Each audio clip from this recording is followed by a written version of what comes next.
Yo, this is the countdown to the making of the podcast, Common Conversations. If you're tuning in on Facebook, welcome. We're about to get started today. We got some new stuff, some old stuff, a little bit of feel-good stuff. So bear with us as we get set up. Y'all know how we start this bad boy out. Welcome.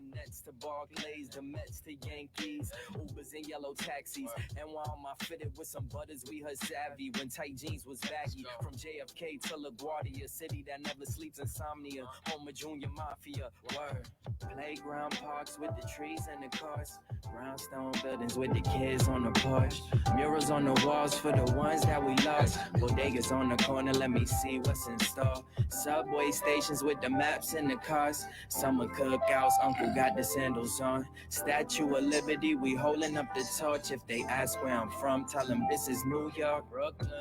Hi, but we in Indiana. What it do? New Albany. I don't think we got any acronyms for all that.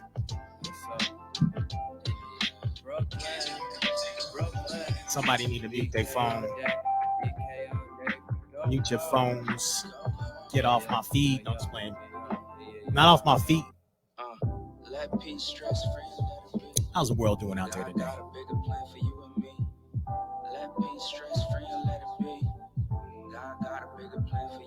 My computer is bugging in this afternoon, y'all.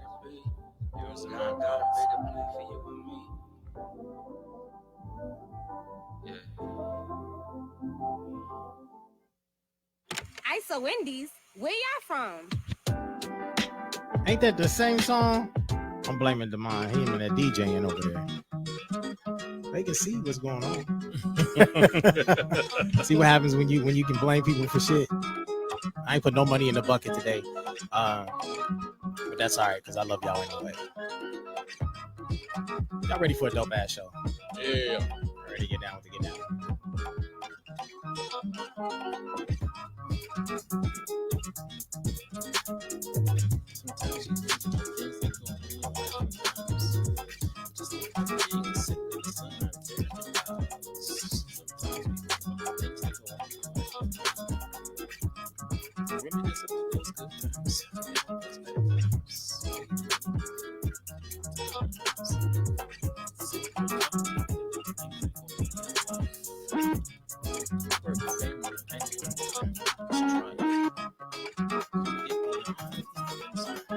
Welcome to the podcast. If you're tuning in and you're jumping in on Facebook, welcome. We appreciate you. We love you.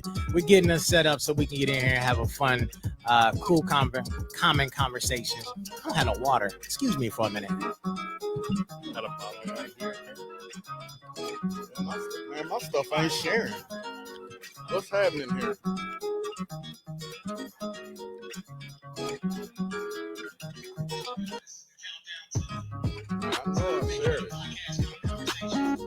Sometimes we sit around sharing things in our life. Family drinks.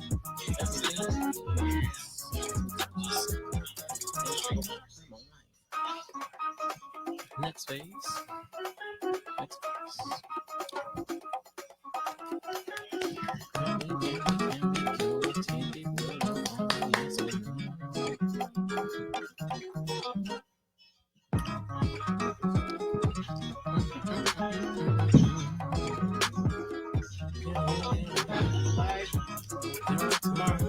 What? I love it. What you watch? Like, I mean, it's gonna be subtle anyway. All right, cool.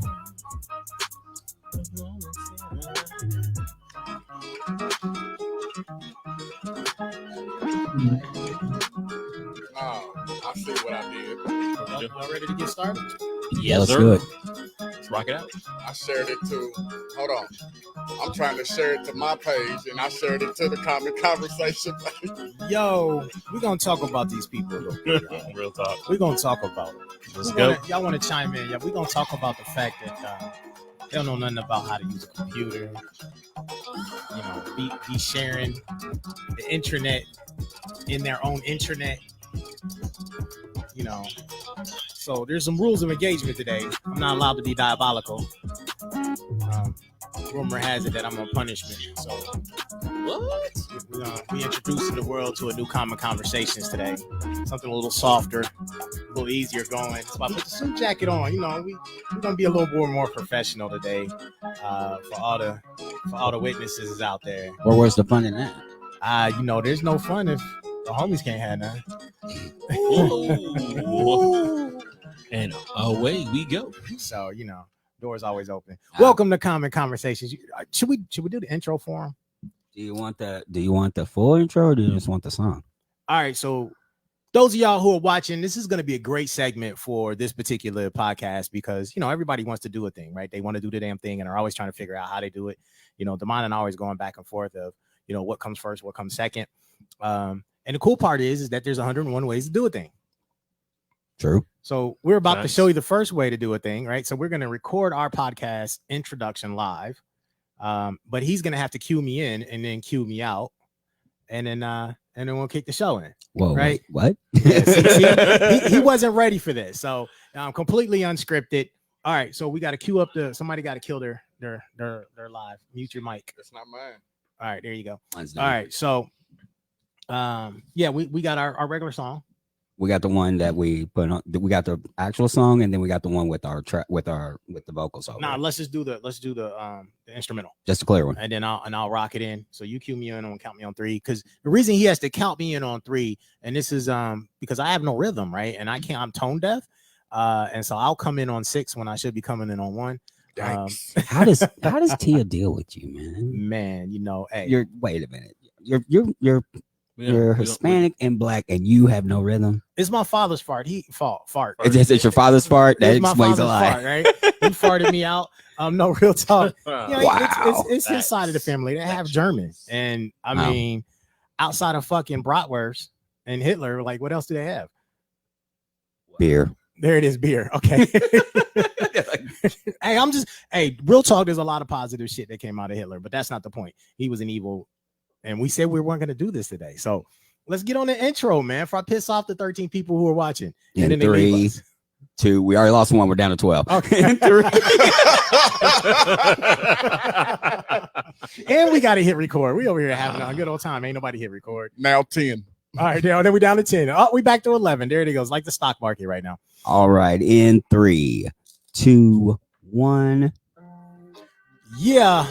Welcome to Common Conversations. You're sitting in here with the fellas. Yes, we are 4 brothers that came together during COVID-19 to sit around and talk about whatever we want to talk about. That's yes, right. Sex, lies, and videotapes, economics. No topic is off the table. So if you're listening to us, thank you very much. You can check us out on the podcast on Apple, Spotify, or wherever else you get your podcast. If you're tuning into Facebook, we welcome you. We love you. You can find us on Common Conversations. And yeah, hit that like button, subscribe, and send us some bread.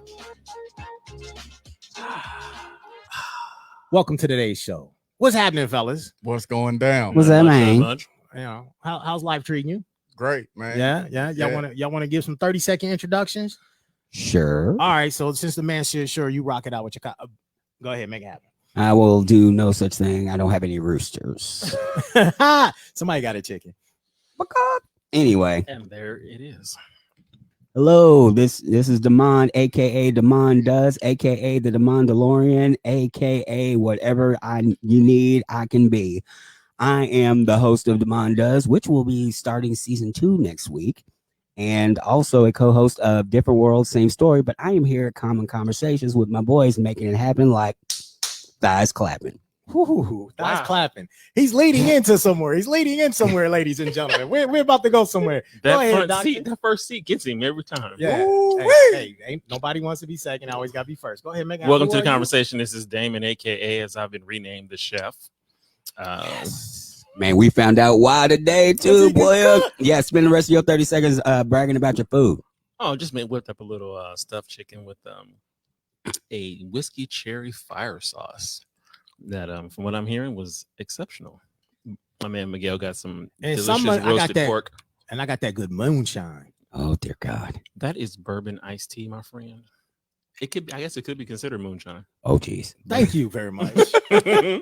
This is not going to end well. Right. Oh yes. We about to have a hell of a show. It's gonna be hell awesome. of a show. Hell of a show. Yes, sir. Y'all know what it is, man. Tranere in the building, aka Trey. Superman don't go nowhere without his cape. Just in here, super fly, super fancy, you know. Shout out to my football team. I'm fresh out of practice, and the boys is coming together. Shout out to the head coach Kraft, and shout out to our new team mom, Angel Merchant. That's Merchant, sir. Or excuse me, Get that shit right, boy. Merchant, and Thank you, sir. my odd fella to the left, his wife. And so Yes, sir. we're super grateful for her. Thank you. Yeah. So this is your boy Gelly Gale, the hostess with the mostest. And I get to say whatever the hell I want. Entrepreneur, that guy. Yep. And and yep, and welcome to the podcast. That's what we doing. I told y'all I was gonna keep it, we're gonna keep it nice. I was gonna try to keep it PG-13, so I'm gonna try to stay away from the F-bombs and a few other things because the cuss jar is empty. But if you want to hear Tranere say a cuss word, send him some dollars. And I'm thinking that's not working because ain't nobody sending us no bread. No. Y'all want me to get real serious and y'all welcome to send it out there, send us some bread. It's just PayPal me at F5 Enterprises. Let's go.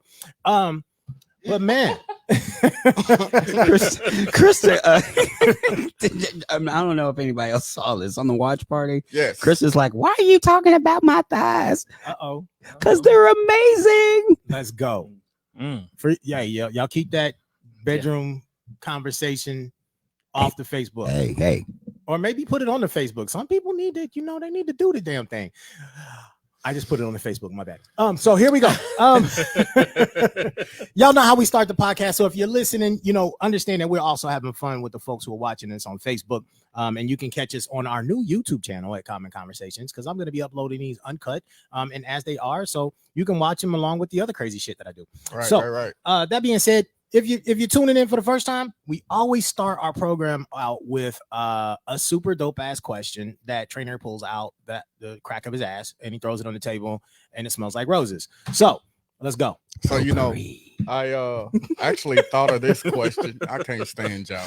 That brother put a sports coat on. Right, didn't he though? With a t-shirt, super fly. Absolutely. You did. Yeah. We turning this nightmare into a dream. Let's go. Woo, let that breathe. So the question I thought of on the way here, right, in the car. I hate the way you stare at me when you start building up to the question, because I know I'm going first. You are going first, but Real talk. What has this current climate? So we talking about COVID-19. We're talking about the Black Lives Matter movement. Just everything going on. What has this current climate taught you personally? Ooh, that's a doozy. He came out with the Hot Boys. Okay. So what has this current climate taught me? Basically the last 4 months, right? Let's go. That's a good question. Actually be like 6. Has it been 6 months? It's been 7 technically. We in July, bro. Yeah, real talk. It's more than Yeah, half the year over. The end of July at that. Wow. Oh, that's speaking of which, 11 more shopping days to the biggest holiday of the year. Now I answer your question. That part. Hey, my birthday's important. Well, I'm glad you told people it was your birthday, because I was sitting here like, what the fuck is it? 11 more shopping days to the biggest holiday of the year, Demand Day. And I am actually looking for a hype man, because I want somebody just to repeat everything I say, like Sin Dog with Cypress Hill. So any volunteers, I would love to have it. We'll film it and we'll have a good time. I could be Flavor Flav for the day. Oh my God. I got a clock and everything. Let's go. Oh, Let that breathe. I could be the hype man. You did. Okay, so the question was, what has this time taught me? That I'm capable of more than I thought. Personally, it taught me how to. It taught me how to. I'm still learning this. How to foster relationships, how to develop relationships, because I've known of Miguel for a decade, but I just met you guys, and we've all developed a relationship and a camaraderie, and I feel like it's been coming together, especially the last 3-4 weeks. Yep. I've been closer to the wife, for the most part, closer to the kids. I've got to accomplish some crazy stuff, like starting 3 podcasts, helping other people figure out figure out what they want to do, and I also realized that I figured out how, because I'm a bit of a workaholic. I work a lot and I don't sleep much. And when I went, and I enjoy my job. I'm a massage therapist by trade as of right now, Right. and I enjoy it. But when I went back, I immediately thought, God, I do not want to be here, because I didn't feel. I realized that I've outgrown it, I guess, and not massage, but I've outgrown where I'm working, and thus working on the other stuff that I mentioned. So Right. it's been a lot. It's been a lot of growth, and some of it's painful. Some of it has been challenging, but all worth it. I've learned a lot. Yes. Miguel. Man, we're gonna move that. Go on, Mr. Shadow. Make that happen. The chef. There it is. Oh yeah, that's right. We banding that name. My bad. Man. I'm just all over the place. It's okay, man. I guess I learned to never underestimate the value of true friendship and camaraderie and connectivity. And that I experienced that with you all every single week, all throughout the week. And it's interesting. I've historically have had problems cultivating and developing male relationships. So I grew up in a household full of women, and those relationships are just easy to engage in and cultivate and develop.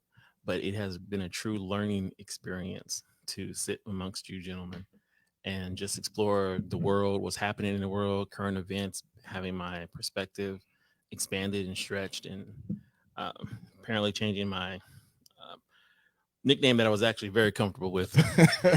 But you guys put in a whole new perspective for me, and I can work with it. I can roll with it. You told us. Hey, I did tell you. I did. I volunteered the information. If you give me information, I will process it and I will make sense of it. And that just, you deserve better than that. Yes. And never underestimate the excitement and the joy of going to the outdoor range, and watching Tranere and his new baby just out there doing what they do. Because this dude did a tuck and roll. You did, didn't he though? Never put the black and mild down. Yeah, right, with the black and mild in mouth. So the next time we go to the range, though, he got to do the tuck and roll and get up and hit the target dead center. That's gotta, Facts. Yeah, that's our PUBG in real life. Let's go. You've been watching too many action movies, bro. Yo, that's his next claim to fame. He's gonna be a stuntman. You did. Let's do the thing. Yeah. All right. Wait, are you serious? Hold on. Wait a minute. Don't just throw that out there. Wait a minute. Are you serious?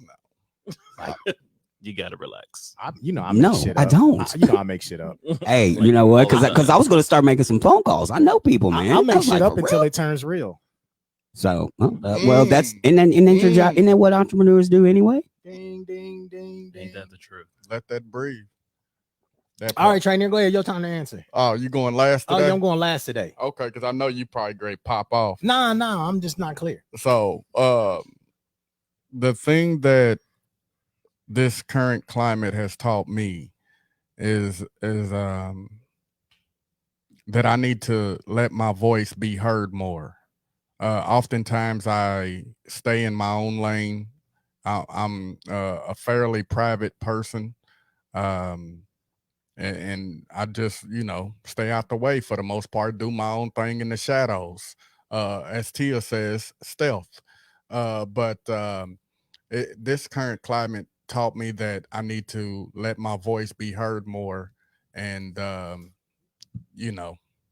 it roll. All right. How are you doing that? Like, how are you letting your voice be heard more? I think I'm saying a little more than what I normally would say. I've screamed several times, justice for Breonna Taylor. Let's go. But typically before, even though I felt that way, I wouldn't say it. Right. So, okay. Welcome to the yellow side of the block. You did. Yes, sir. Everybody should scream out justice for Breonna. Let's end and eradicate systemic racism. Let's go. Justice for Breonna. Yeah. So, things that I've learned, it's been a lot, man. I know. it's been a lot. I'll tell you, I learned something about my wife though. You know, I knew she was a bad woman, highly intelligent, really smart. But you know, she's out of all the years and all the challenges and opportunities and the struggles that we've gone through, and the different social economic fights and things like that we've decided to take on. You know, this has been a year where, you know, it has been totally fuckery, if I can say it that way. I said I was gonna keep it rated R. Sorry, I can't. But you know, man, she's taken on this year and all the struggles and all the challenges with the business, and really hasn't said a word. Like, she's just moved, and that is not her common way of being. So not to throw her out there like that, like she's not usually, you know, we discuss things, and you know, but usually she has to think about it, measure, and then she moves. You know, this year has definitely been, and I'm super proud of that, like to kind of watch her just move, because there have been moments this year where I'm like, what the fuck am I about to do? My head is I'm about to go be like an ostrich and stick my head in the ground and hide for half a second. And I think I've done that a couple times this year in the last 7 months. But so I've learned a lot there. You know, I've learned and spending a little bit more time with Suge and my daughter, and taking her down to the, well, no, let me rephrase this. She took me down to the protest. Right. At 16 years old, said, Dad, I want to go. Mom and Dad, I want to go. You know, I learned her strength, both her physical and mental strength. She's far stronger than I imagined, and I'm super proud of that. The other piece is I'm really learning how intelligent she is. And most of us have smart people, or we're smart people. We have smart kids. And I think that's super dope, because I always thought she was smart. But some of our current conversations is really showing how she processes information, how she can apply certain things. And I'm just like, wow, sweet Jesus. Okay, you a bad. Let's go. Shut your mouth. Yes, sir. So, you know, I'm learning a Talking lot. about you know what I shit. mean? Yeah. You know, and then I'm also learning a lot about myself, because, you know, this year's been interesting, definitely with the protest and us going down to the protest. You know, T and I was having a conversation today and yesterday based on some things that occurred. And, you know, one of the things I had to think about while we were talking is how long her and I have been having these conversations about race inequities, and racism in our community, racism at a state level, just in the experience of our lives in general. And because we find ourselves a little tired sometimes, and we find ourselves short, right? We're short to have a conversation. We really do, you know, I pop off way more than she does. Yep. But I'm learning that we have been doing this for a really long time, and most people are starting to see it physical. They're seeing the physical, the environmental protests. But there have been a lot of people who have been out here at the front and center of these conversations and engaging, from anywhere like the likes of a Jasper, Indiana, to wherever. And I'm learning how much we've gained. And I'm also learning how much trauma we have introduced to ourselves.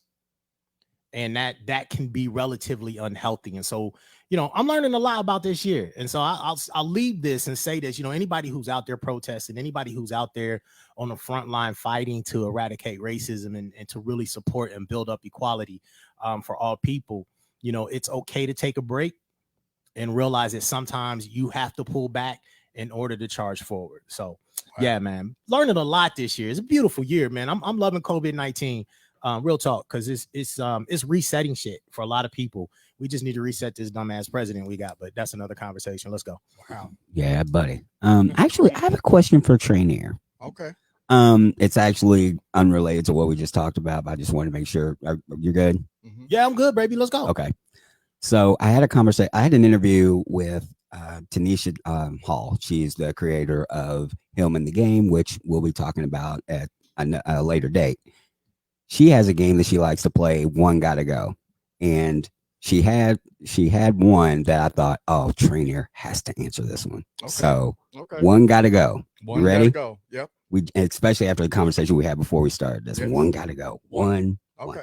Just one. It's got to be eradicated. It's gone. Okay. All right. New York or Atlanta.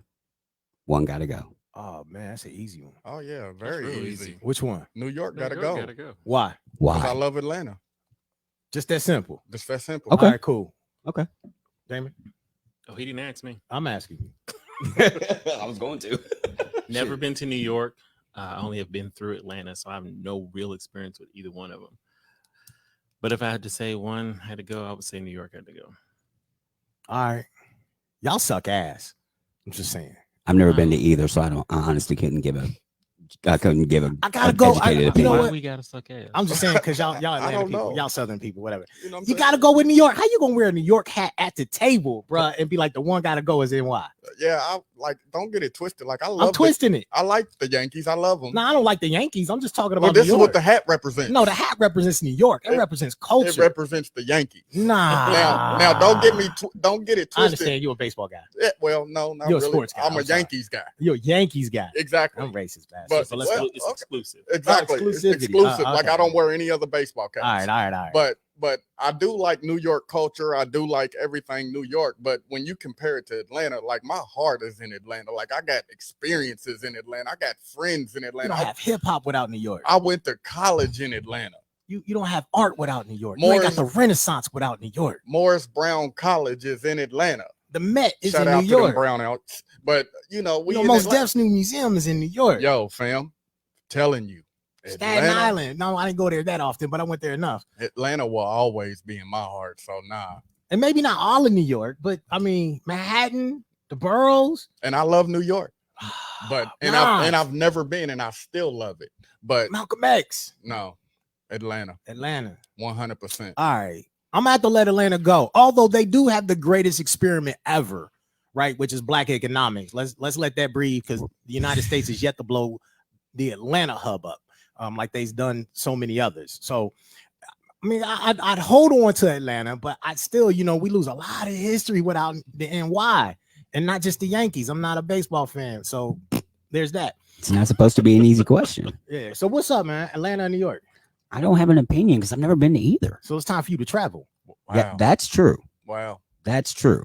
Let's I go. totally agree. Matter of fact, when I heard the question, I got it from a podcast. When I heard the question, I'm like, I haven't been to either of those places. I gotta go. I'm thinking we need to do a road trip. Brooklyn. Yep, Kyle and Harlem. Yeah, I mean, I love New York, but you know, and I've been to both. So okay, here's the thing though. So we're gonna talk about some things today. We're gonna roll out this thing like so. The guys have been at me like, oh yeah. We need to talk about life and preservation and goals and excellence and how do we move and all this other fun shit that I don't want to talk about. But so I was like, yo, okay, fine, let's go.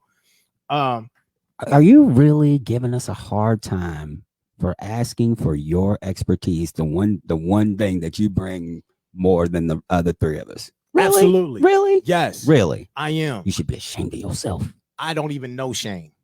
That's Ooh, true. Ooh. As soon as I said it, I knew. I was like, well, now that I think No. about it. I don't do anything I'm gonna regret. That's why I didn't punch that cop in the face the other day. Oh, sorry, I didn't mean that. No, yeah, actually I did. Because I would have lived to regret it. Let that breathe. So, Real talk. absolutely, you know. Live to regret it. Mm. No, I'd have lived to regret it. We both would have been in pain. Yeah. Let that breathe. Yeah. It's probably why he just pointed his head, please. Wow. Get it cracking? Yeah, let's go. Let's go. Totally want to hear this story off camera. I'll tell you till you're on camera. But, you know. Woo-wee. All right, here before we go into the this is a current event, so we're gonna touch on current. We said we weren't gonna do this. All right, so this past weekend, if you are watching anything that's going on with regard to the civil unrest in Louisville, Grandmaster Jay from the NFAC decided to grace us with his presence and brought his military to his black military to Louisville and marched down the street. So super dope, historic, just a historic moment overall, because in my lifetime I've not ever seen that type of showmanship of organization and power. coming from a group of black people. But needless to say, before all of that happened earlier that morning, we were downtown, and the 3%ers were there, which is the white militia group. Now, on offense, cannot be racist, cannot be whatever. They are what they are, right? And so black folks were a little upset. Some of the protesters were going back and forth with them. They was yelling at them, cussing at them. They was doing the thing, yada, yada, yada. So LMPD is there, and it's a sprinkle of them. So there's about 25 3%ers, give or take. There's about a dozen protesters, and I want to say at least half of us were actually streaming or recording. So you really had about 6 protesters who were yelling at 25 of heavily armed white people. And then you had about, maybe 6 or 7 cops who were standing around there basically watching the most passive argument that you could possibly have. So in the midst of that, I'm saying it passive. Somebody else might have said it was a little aggressive. Somebody else might have been afraid, but in my tolerance, it was passive. So in the midst of that, I guess the special division of LMPD comes out. They're full riot, they're full tactical, yada, yada, yada. So they're coming to marching, and long story short, they split us up as a group. So now, mind you, I'm carrying, because some of us do. So I have cameras, and I'm carrying my weapon on the side of me. And so as they split us up in the group, you watch the 3%ers just kind of back up and give LMPD their space. Well, most of the protesters they're not trained. They're not really understanding what's going on. And so as LMPD forms around us, they create a barricade basically of police around us, splitting up the group. And so in the process of doing that, they basically piss off the protesters, and now the protesters are cussing at them. Now, mind you, most of them cussing at them anyway. But in this scenario, this particular unit deserved being called all kind of asses and whatever else was coming out their mouths. So at some point in time, literally, I'm running up and down the police and running behind the police and filming it all, right? I think it's because I'm a camera guy with a gun. But they're not as amenable to everybody else who's standing there. So there's just one particular young lady, and this is not funny as all because I was mad as shit. She is arguing with one of the particular cops because she got separated from her friend. Now they're not from here, right? So they just happen to have been coming to visit so they can see this historical moment with Grandmaster Jay and NFAC. So she's arguing with the cops. She wants to get through. She's arguing with the cops. She wants to get to the other side of her friend. And so finally she stops arguing with the cop as they're lined up in front of us and says, "Excuse me," and proceeds to walk through them. And before she could take half a step, 4 cops grabbed her and slammed her to the ground and arrested her. Now, I want you to understand, I'm mad as shit because I tried to grab her and pull her back. But I'm mad as shit because it wasn't necessary, right? They formed around us and then basically exerted this some level of authority. But what I thought was interesting is that continually since I've been out and we've seen all these protests, there are certain male officers who apparently get off on the brutality that they're pointing at Black women. And it's appalling. So I forget why the hell I'm sharing this, because I said I wasn't going to.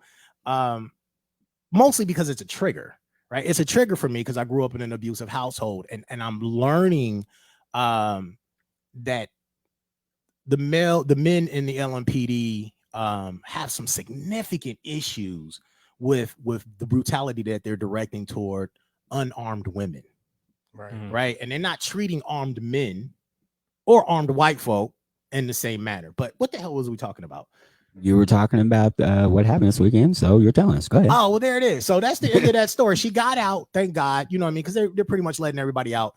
But that part was a true core spectacle, but it's continually to be the spectacle because LMPD is actually the aggressor I'll say 90% of the time, as a relationship to the protests downtown Louisville, which are extremely peaceful most of the time. But I'm telling you, if you didn't get a chance to see, a black military march down the entire street, That guy. that was an amazing historical moment. Like that was some Black Panther Martin Luther King, Malcolm X smashed into one, and dude's a hell of an orator. That word right there. But yeah, super dope. So I recorded most of it. I'll throw some other shit out there on the thing. I did record a speech. I got to hear that because Lil, you got 4 weeks. Wow. 4 weeks. He gave them 4 weeks to come to finalize this investigation, or he was coming back with a hammer and some matches. Wow. It makes me some wonder tiki though. torches. I wonder if they would act that way if our black women were armed. Would they approach them and deal with them from that perspective? So if you look, no. So and I never thought about this until I heard Grandmaster Jay speak, and part of his speech was, first, we know that the police were originated from slave catchers, right? So you have the night riders, and then you have the evolution of what we have as modern day police. The reality of it is that they are still the same entity built in the same system. But the thing that he said that I found really unique was the police are still catching slaves, right? Even today, right? They're still catching slaves. And what makes the difference between a slave and a citizen is the person with the gun. Wow. Citizens carry guns. So when they arrest a citizen, they have captured or arrested one of their subjects. Anyone else is a slave. Wow. And this says a lot, because I've been thinking about a few things in terms of engagement. And what I've watched since the beginning of the protest is that LMPD specifically have targeted unarmed protesters, anyone from kids, 16, as young as 16 years old, to adults who have been unarmed. And I do, after hearing him speak and thinking about how some of them have engaged me while we're out there, I think also it's the energy, right? I'm a dude. I'm not, we know this. I'm not giving you my power. So when you bring that energy to me and I give it back, somebody's got to think about what's my next step. But to answer your question, if we armed our women, absolutely. If they were trained and understand how to deal with an escalated situation, as well as de-escalate their own situation, because sometimes we have to know what our next steps are. You know what I mean?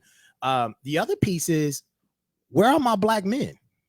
Because I'm gonna tell you, I was standing out there and I was one of maybe 3. So our black women wouldn't be getting accosted if black men were standing on the front line with them. Right? See, when you go up against an opposition, right? Your opposition, your enemy, whatever you want to define it as, and you don't have numbers, then you're outnumbered. And then that person and or persons and or system can do as they choose. And what are you going to do about it? You won against a couple hundred.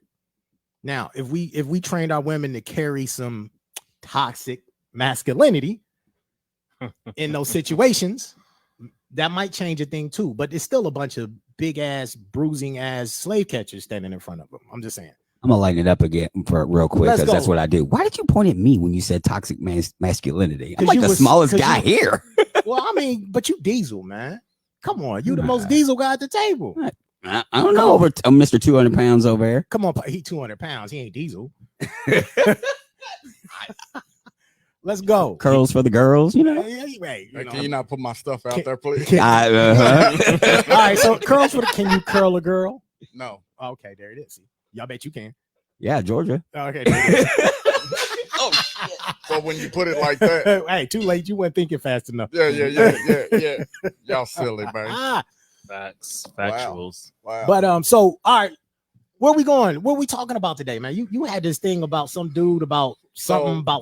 Yeah. Oh, so that 10 day in 10 days. Them 10 days, man. So 10 days. 10, okay. 10 days. 10 days. 10 days. 10 days. 100%. How many weeks is that?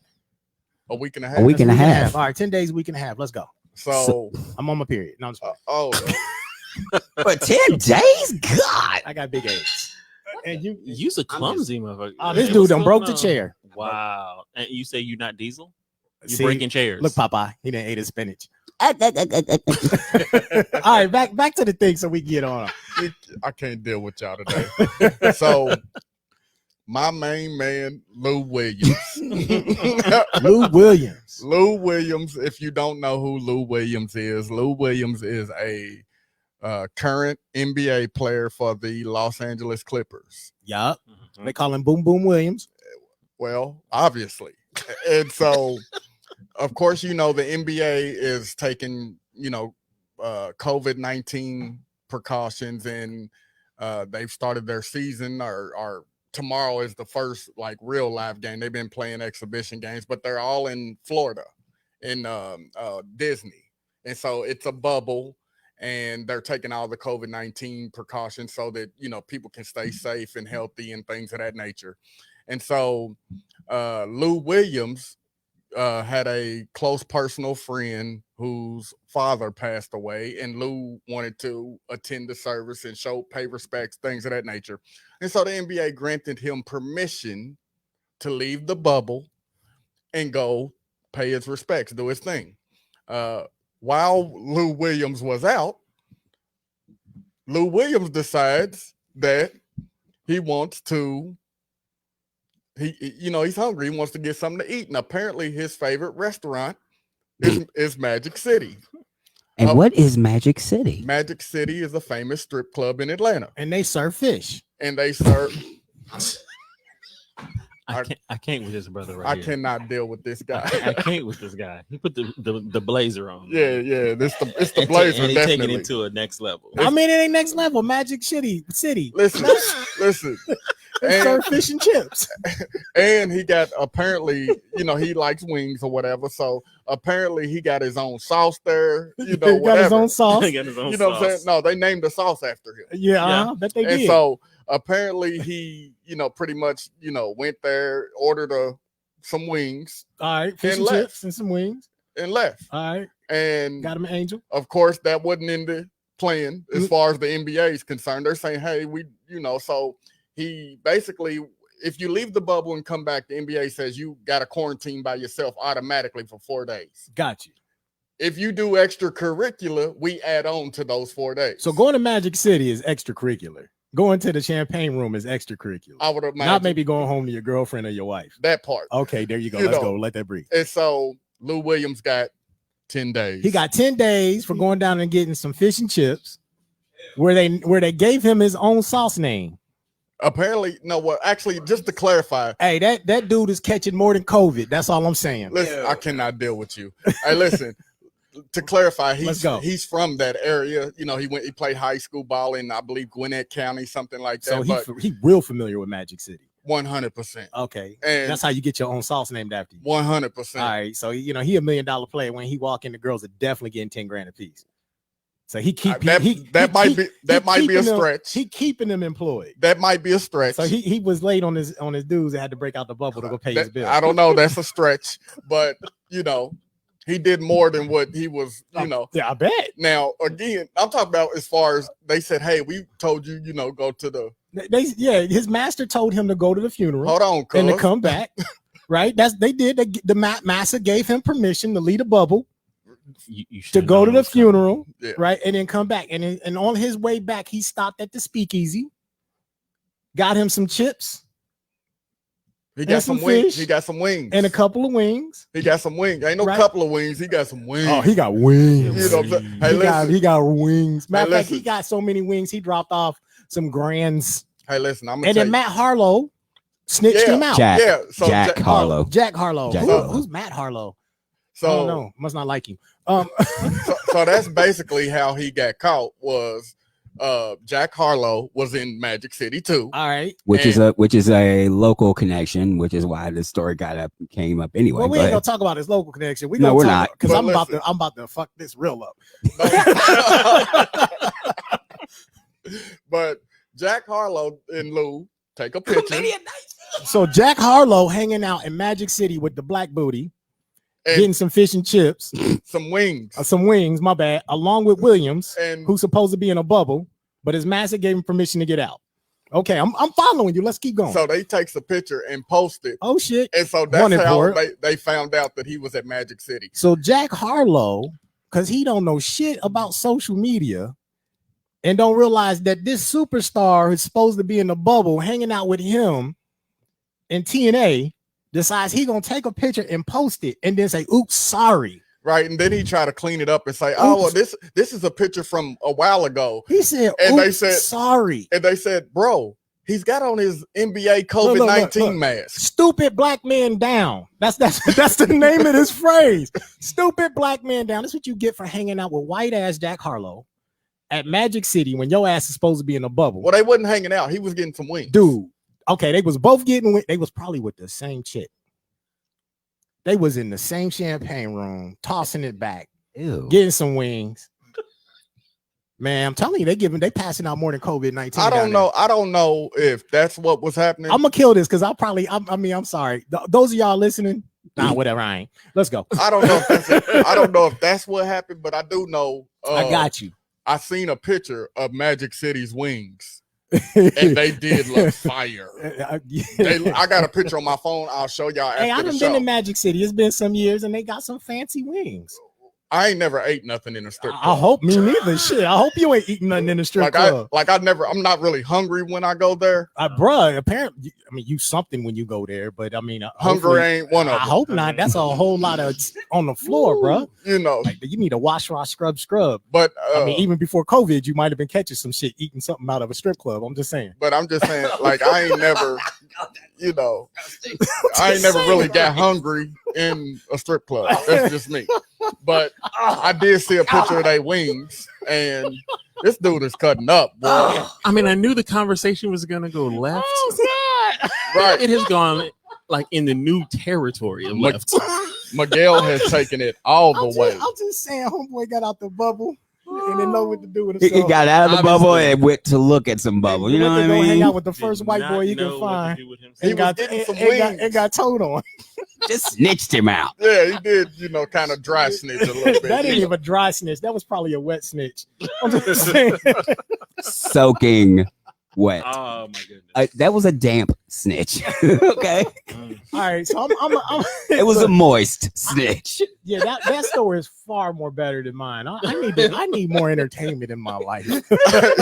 Hey, listen.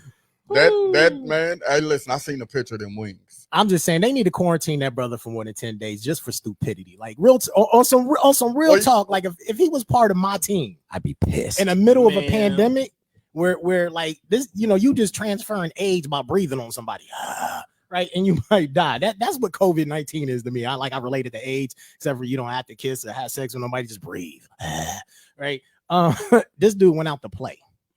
This dude took a deep dive with Russian roulette and then went back to his team talking about want to play with me too. He said he was only in there 20 minutes. That's how long it took him to get his wing. It's probably traditional. And take a picture. And take a picture. Well, so he didn't know Jack was gonna be there. He really only had 5 minutes to hang out with Jack. I can't deal with this guy. Like, I really can't. I know I'm an ass. Hey, let's go. This is our show. This is Common Conversations. If you just tuning in, and I mean, if you just happen to, you know, see a little tail while you waiting on your wings, you just happen to see it, bro. You in Magic City. Magic City. For those of y'all who don't know, as we have gone on with this silliness, Magic City is the most exclusive. It's not exclusive. So excuse this phrase. I'm not using it the right way, but it is the most exclusive, well-known worldwide adult entertainment center in the United States.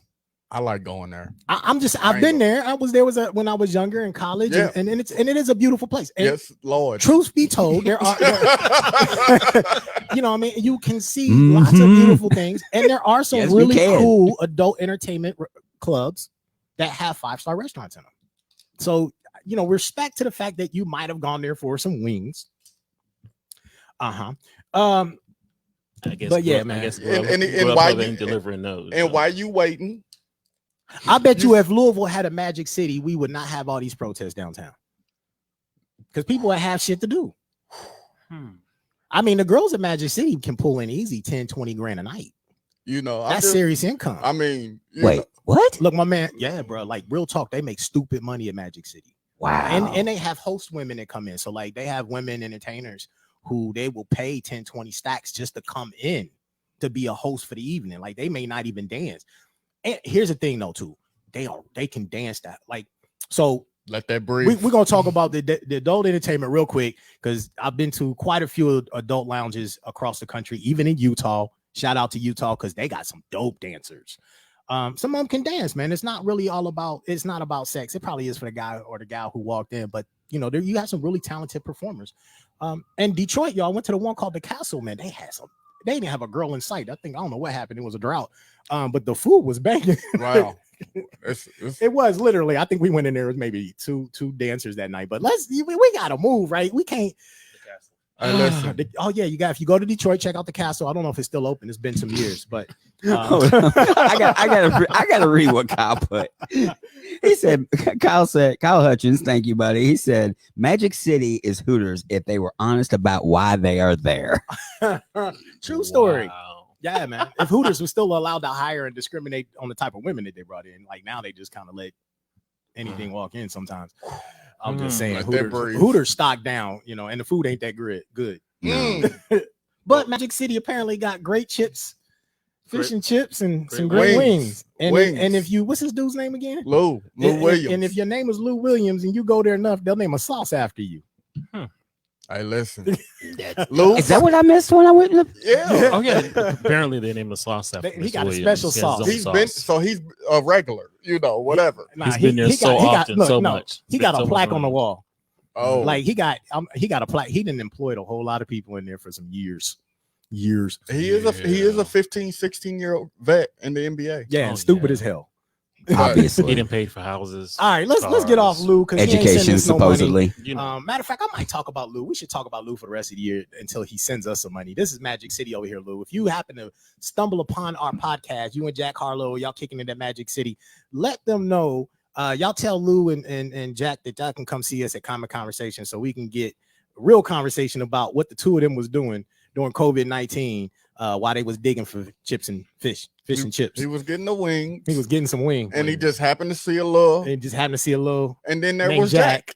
And then there was Jack. Oh, then there was Jack. So yeah. Jack was a spectator. He was watching. Yeah. That's why he was taking pictures.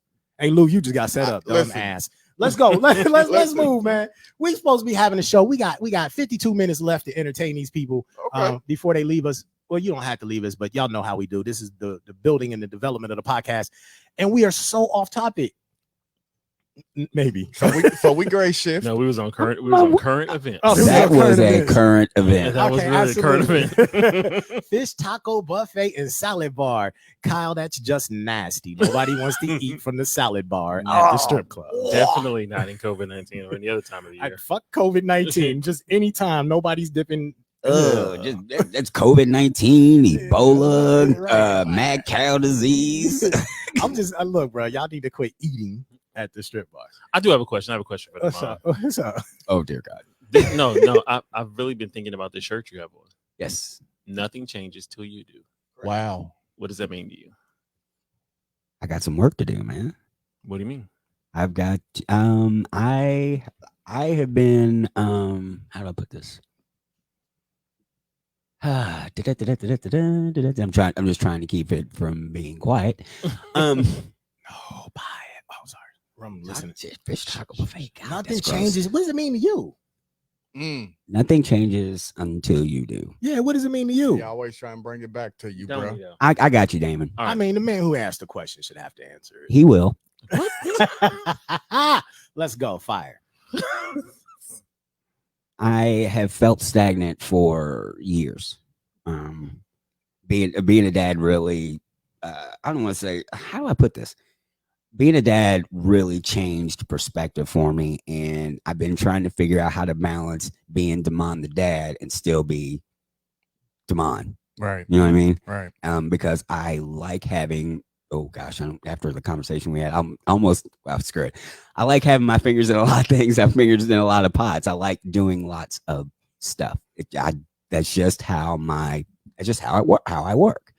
And I had started to, I don't know if it's complacent was the right word, but I had just been for years. I'd been just going to work and coming home. Stagnant. You've been in a holding stagnant. pattern. Yeah, that is totally not me. Like when the wife and I got together, I was working 45 hours a week. I was taking classes in metaphysics. I was I was leading 2 fitness programs with kids. Like I was never home. I was busy and I was doing stuff, and just I was out here. And I haven't been that way in years. And there's a lot, and I just started to complain and just be nasty and da da da da. And it was like nothing changes until you do. So I need to change so I can change what is happening. I've never had a job that I absolutely hated. I refuse to work anywhere that I'm like that had no redeeming value to me other than the money. I won't do it. I don't care what happens. I will not do it. And I felt like I had been doing that for a few years now, and it's over. All right. So it's time for me to change, and that's what I'm doing. That's right. That's right. So what does it mean to you? Bam. Yeah. Wow. So if you're watching the podcast, you just saw us stare at Damon.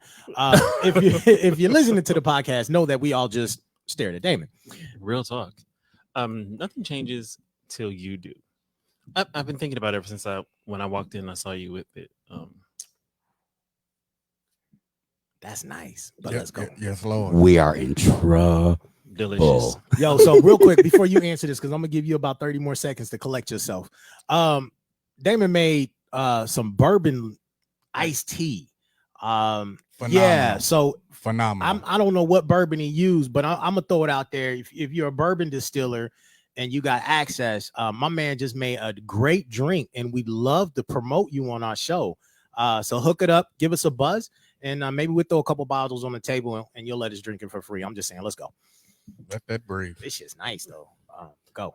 So what does it mean to you? No, as I think about it, I think about my own stagnation.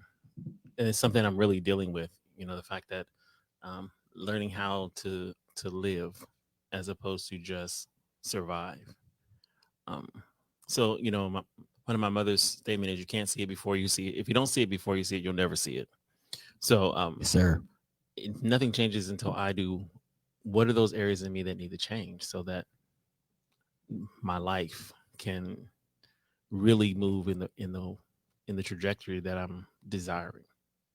So it causes me to first be introspective, but while I'm being introspective, what are the things around me that need to change as well? So as I'm changing, the people around me change.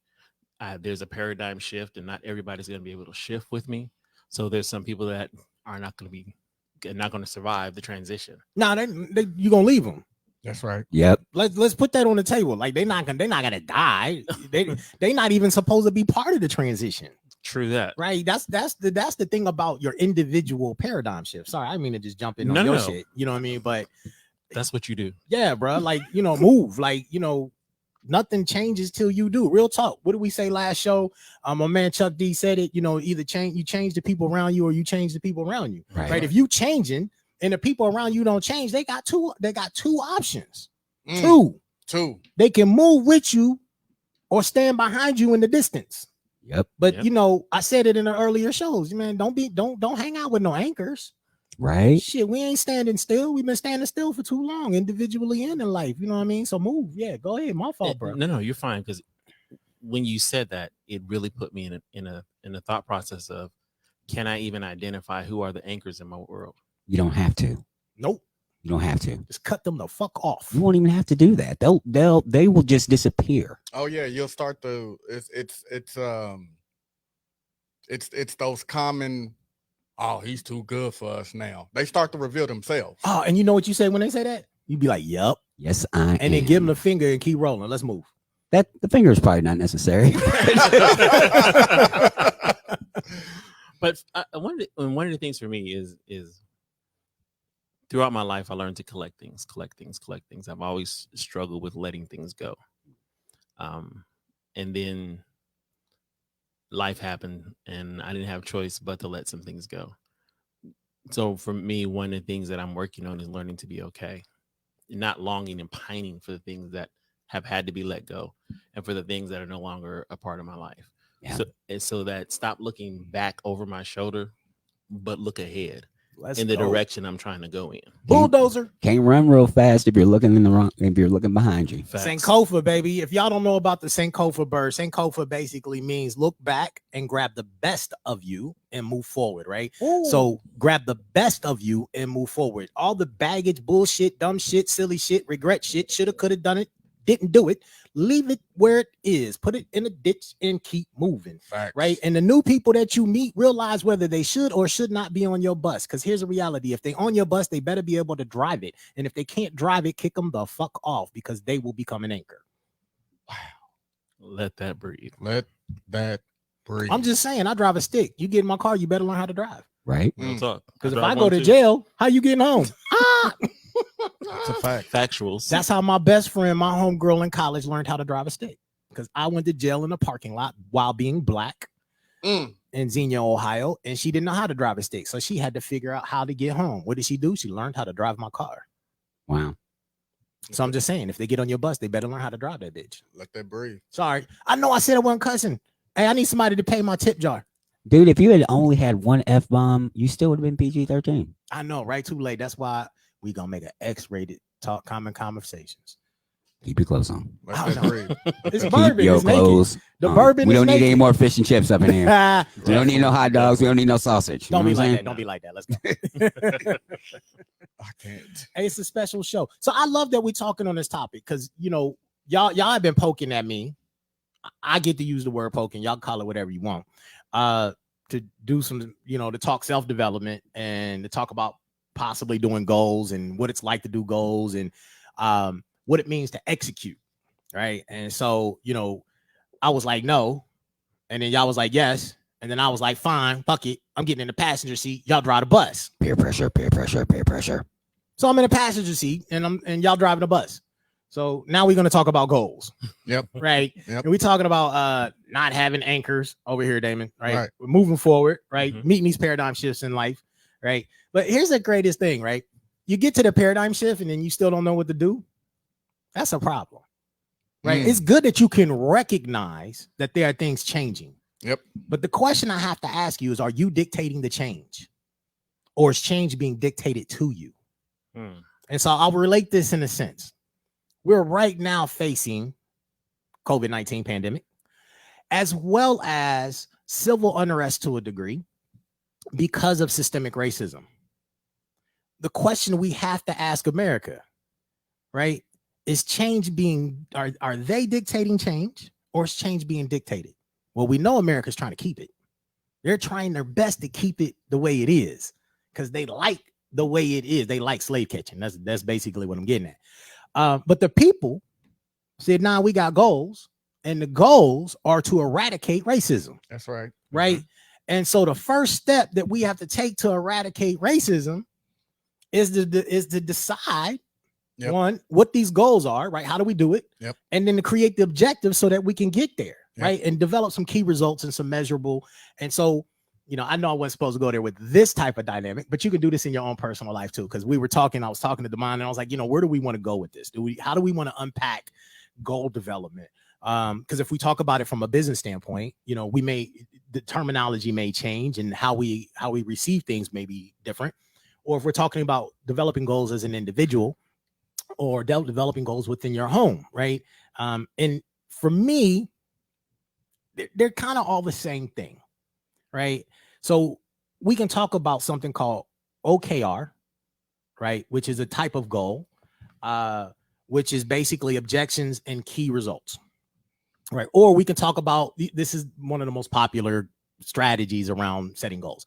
Or we could talk about something called SMART goals, which is SMART is an acronym for specific, measurable, attainable, relevant, and timed. Both really have the same ideology, right? Just different ways and different pathways. OKRs are typically used for new things.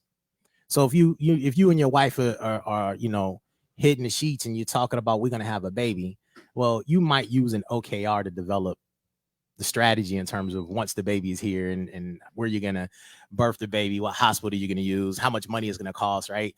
But if you are in your household and you're with your wife or your significant other and your kids and you're saying, hey, I want to get out of debt, Well, this is something that's already existing, so you might use a SMART goal in order to maneuver around that world. And so the question I got to ask is, where do y'all want to talk about? In terms of goal setting, what are the struggles? Because I'm an avid goal setter and go getter. Like, I love setting a goal and then watching it happen. But then I also set goals sometimes to realize there are spaces that I don't want to be in. And I use that in order to make that kind of shift. So where y'all want to go? So I think that the first place should be, how to construct your goals, like how to, get it flowing. I got this idea in my mind. Like, I'm not talking personally, I'm generally speaking, but someone may have an idea in their mind that I want to attain this, right? Well, now let's start to construct the goal so that it is measurable, it is attainable. There's a specific amount of time for you to achieve this. Like, let's talk about that part of it first, and then we can, get into the layers. All right. So I am not the master of this. So if I say something wrong, it's not my fault. You do reserve the right to be wrong. Absolutely. All the time, every day. That's the next shirt, bro. I reserve the right to be wrong. So I think realistically, when we talk about like execution, and we're talking about setting up goals, I'm today, let's have a conversation about setting up goals with the specific reasoning of executing and getting something done, right? Because I think a lot of people set goals and they have no real validity. Like, they're not going to actually try to achieve them. They do it sometimes because it feels good. They do it because it's like just wishful thinking. But today, let's talk about setting goals because it's something that we're actually aiming. We're going to take the shot and get her done. So first, let's talk definition, right? In order to set a goal, goals object. So key terms, right? So objective is one term, right? That's a term that we have to understand. The objective is what? What do we want to accomplish? What do we want to do? For some people, maybe where we want to go, right? That kind of deal. So we have to define what our objectives are. The other key phrase is key results, right? And key results it's a flexible term because there's a lot of terms out there or a lot of words that you can use. But in a nutshell, the key result is how you get there. Right. Part of that, like I specifically often teach strategy, right? And those are the succinct steps that you're going to take to achieve a thing. There are some people that be like, you don't have to have a strategy, you just need to go do it. And we can debate that at a later date. The other place is, what is a goal? Like, I think we know, we tell ourselves we know what a goal is, right? We're not talking about soccer goal if you're just tuning in. But could be a soccer goal, right? But a goal in a sense is an aim. It's a target. It's a desired result, right? It's something that you want to achieve, something that you want to do, and you want to execute it, right? So what is execution, right? Because we talk about this all the time. People are like, I want to do a thing. I want to do a thing. I want to do it. Hell, Nike slogan is just do it. Right. The Mind shirt says nothing changes until you do, right? So how do we execute? But what is execution? So execution, to me, immediately when I hear it, I think about it is the action plan of achieving your goal. Yes, absolutely. How do you carry out the task? That's right. Right. Most people, they set the goal, but they have no means of the execution. They don't even talk about how we're actually going to do it, what the steps are in terms of doing that. So again, understanding what execution means. And then being strategic, right? Strategic can be, and I'm using short terms, a long term or a short term aim, in the measured steps, specific steps in terms of how you plan to achieve that. So 2 questions when you set up the goal. There's more than 2, but today we're gonna go with 2 for the sake of time. And I don't have any graphs to show. And we'll talk about this at a later show because Tranere brought this up. There's 2 questions. One is a why question. One is a what question. And I have an ideology about why and what. Thank you, Tia. But the first one is, why do you want to do a thing? You have to ask yourself when you're setting a goal, one of the first steps you do is ask why. Why do you want to do a thing? Is it passion? Right. Is it to gain a resource? Is it emotionally driven? You know, what is it? If you're in a business, you know, why do you want your business to move or achieve a certain thing? So you have to ask that and answer it specifically. I'm going to use words specific. There's no passive That's right. language in this relationship. That's right. If you can't answer it specifically, it is not a goal. So, for example, I want to go fishing is not a goal. I want to go fishing by August 18th at so lake. That is a goal, right? Because it's got a time and it's measurable, right? That's important to know. So the second question you want to ask yourself is, what are the specific reasons? What are the specific reasons that you want to do a thing, right? Why and what really answer two different questions and expose you to two different answers. So what do we want to accomplish? I want to lose 25 pounds of fat and pick up 10 pounds in muscle, right? That's what I want to accomplish. I want to be able to bench press my girlfriend. Tranere. The other question within that what are you willing to do, gain, or lose? That's right. In order to achieve this goal. Because here's the thing, sometimes when we add to our capacity, we have to let go of things in order to build. That's 100%. Right. We can't always hold on to the same shit all the time. That's right. And so when you're thinking about, we're going to introduce something new to our lives, new to our business, traditionally there's something that is not performing at a level that it ought to, or that you want a measurable outcome, right? If you're in a space already and you're not introducing something new, but you're trying to transition, like be out of debt, then you have to let go of some things. Some of that might be, and we'll talk about this at a different show, is your mentality, right? The way that you think, the way that you see things, the way that you value money, right? So these are the first two questions that you really have to get specific to. My opinion, I reserve the right to be wrong, is the why and what are the reasons. Okay. So yeah, there's that. I think that is excellent information. I think, and again, we can have this, debate or discussion or what have you. I think after you get that, the why and the what, right? Yeah. The next thing is putting it on paper. I mean, writing it down is important. I mean, because, if you're like me, you forget things. Right. Right. I think so. I guess you could run through there's multiple steps in terms of achieving a goal. Right. So if I just jump on the first one. So let's set the goal. Right. So let's write it down. Mm-hmm. First, we're going to write it down for ourselves. All right. And we're going to get real specific about it. Right. So, what do you want to accomplish? When do you want to accomplish it? Right. Right. So let me scrap this. Let's go with SMART goals. We'll talk about SMART goals specifically. All right. So when we talk about SMART goals and we're talking about a specific goal, what do I want to accomplish? Why is the goal important? Who is involved? This is also the important part of writing it down, right? Because at some point in time, right now in the beginning, in the infancy of your goal setting, you're probably not sharing it with a lot of people. That's correct. Right. But at some point in time, in order for you to achieve your goal, you're going to have to share it. Right. And if you haven't written down and you can't articulate it in writing and in word, then realistically, it's not going to happen. So you have to ask yourself in that specific space, who's involved in helping that happen? Where is it located? Right. So the goal you're trying to achieve, is it local? Is it regional? Is it in another world? Is it in your home? Is it in yourself? So we've got to do that. And so I usually teach goals in the sense of business development and personal development.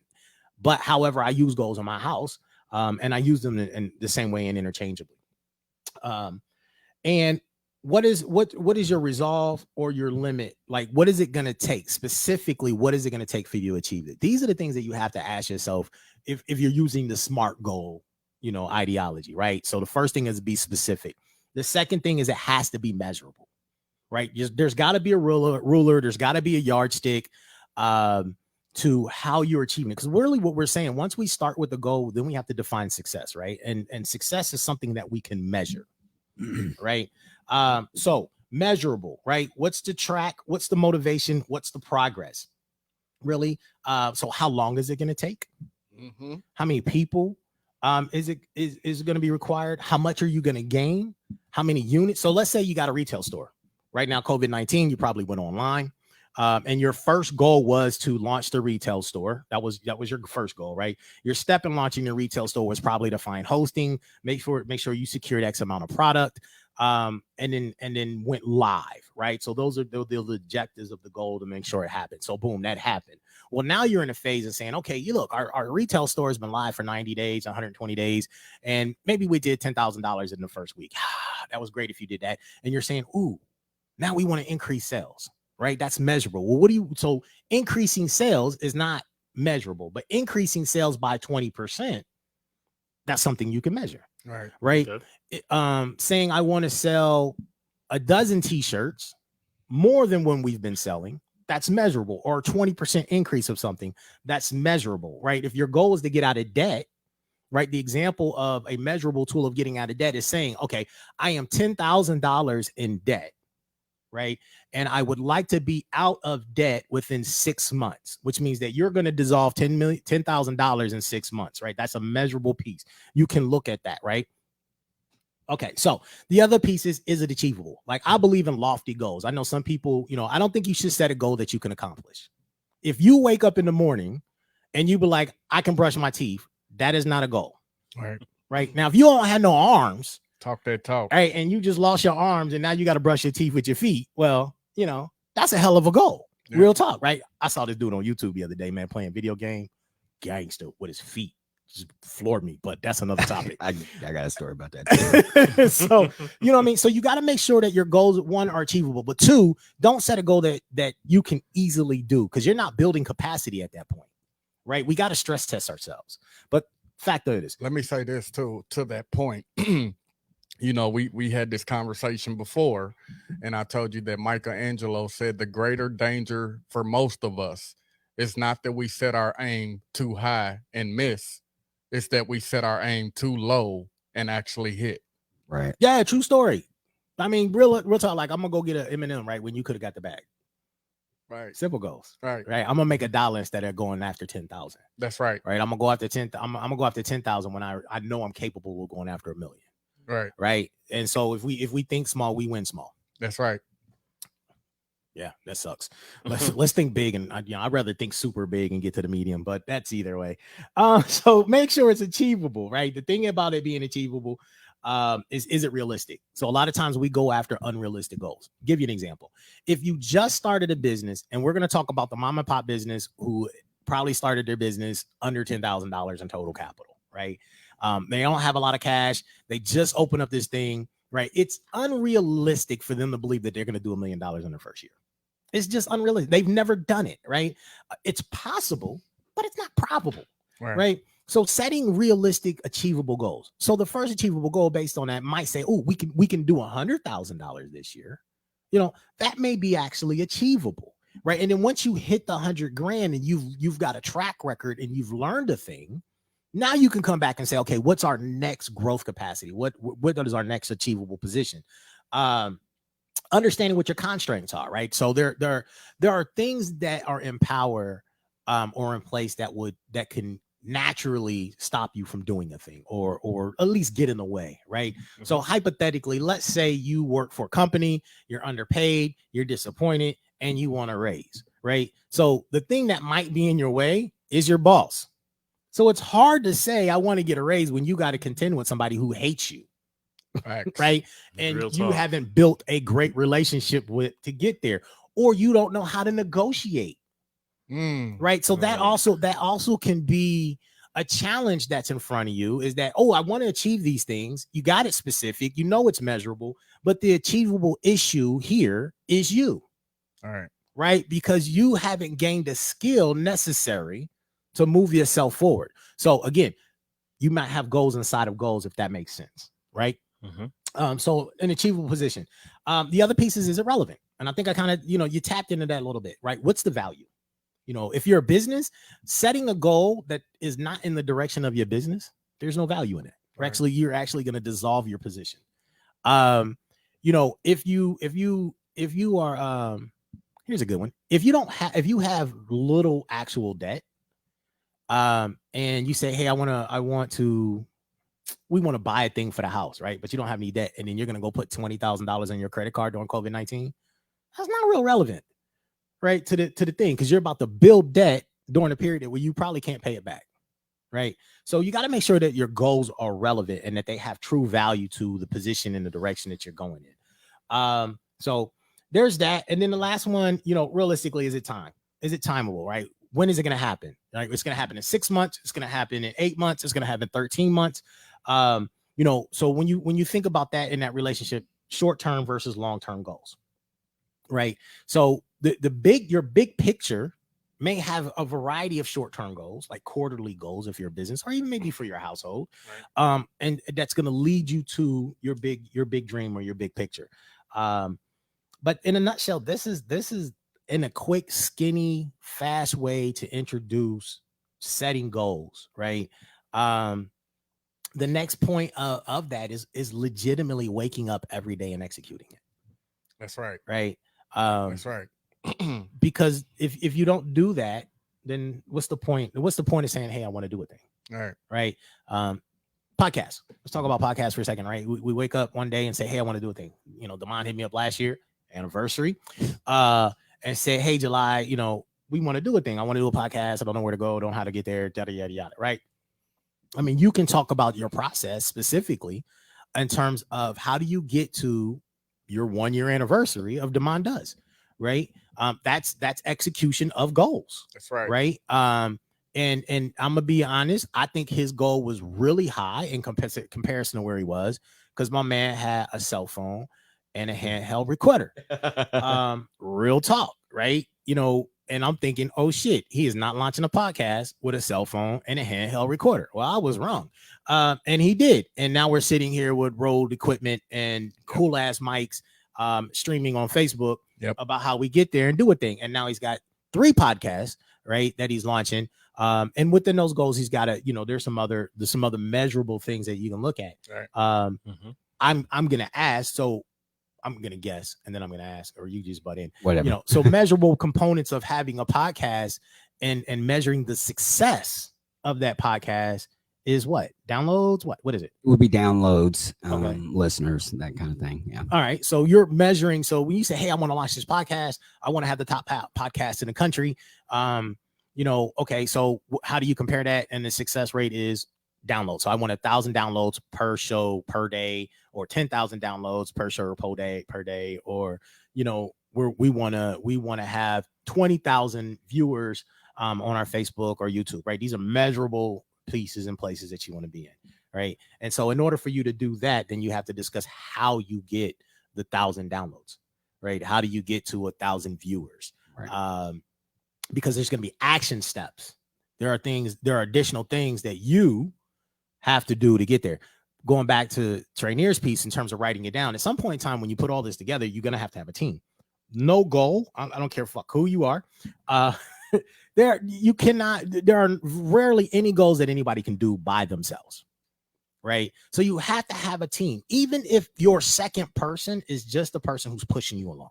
Tell the truth. Right. You can call it a go buddy. You can call it an accountability buddy. You can call it a chicken head. You can call it whatever you want.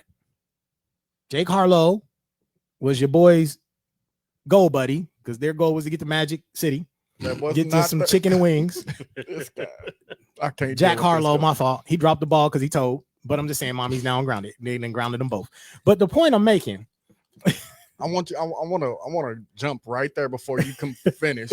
This is the real stuff. Let's go. I had a mentor that told me, he said, he asked me one time, he said, and this was like maybe 8 years ago, right? And,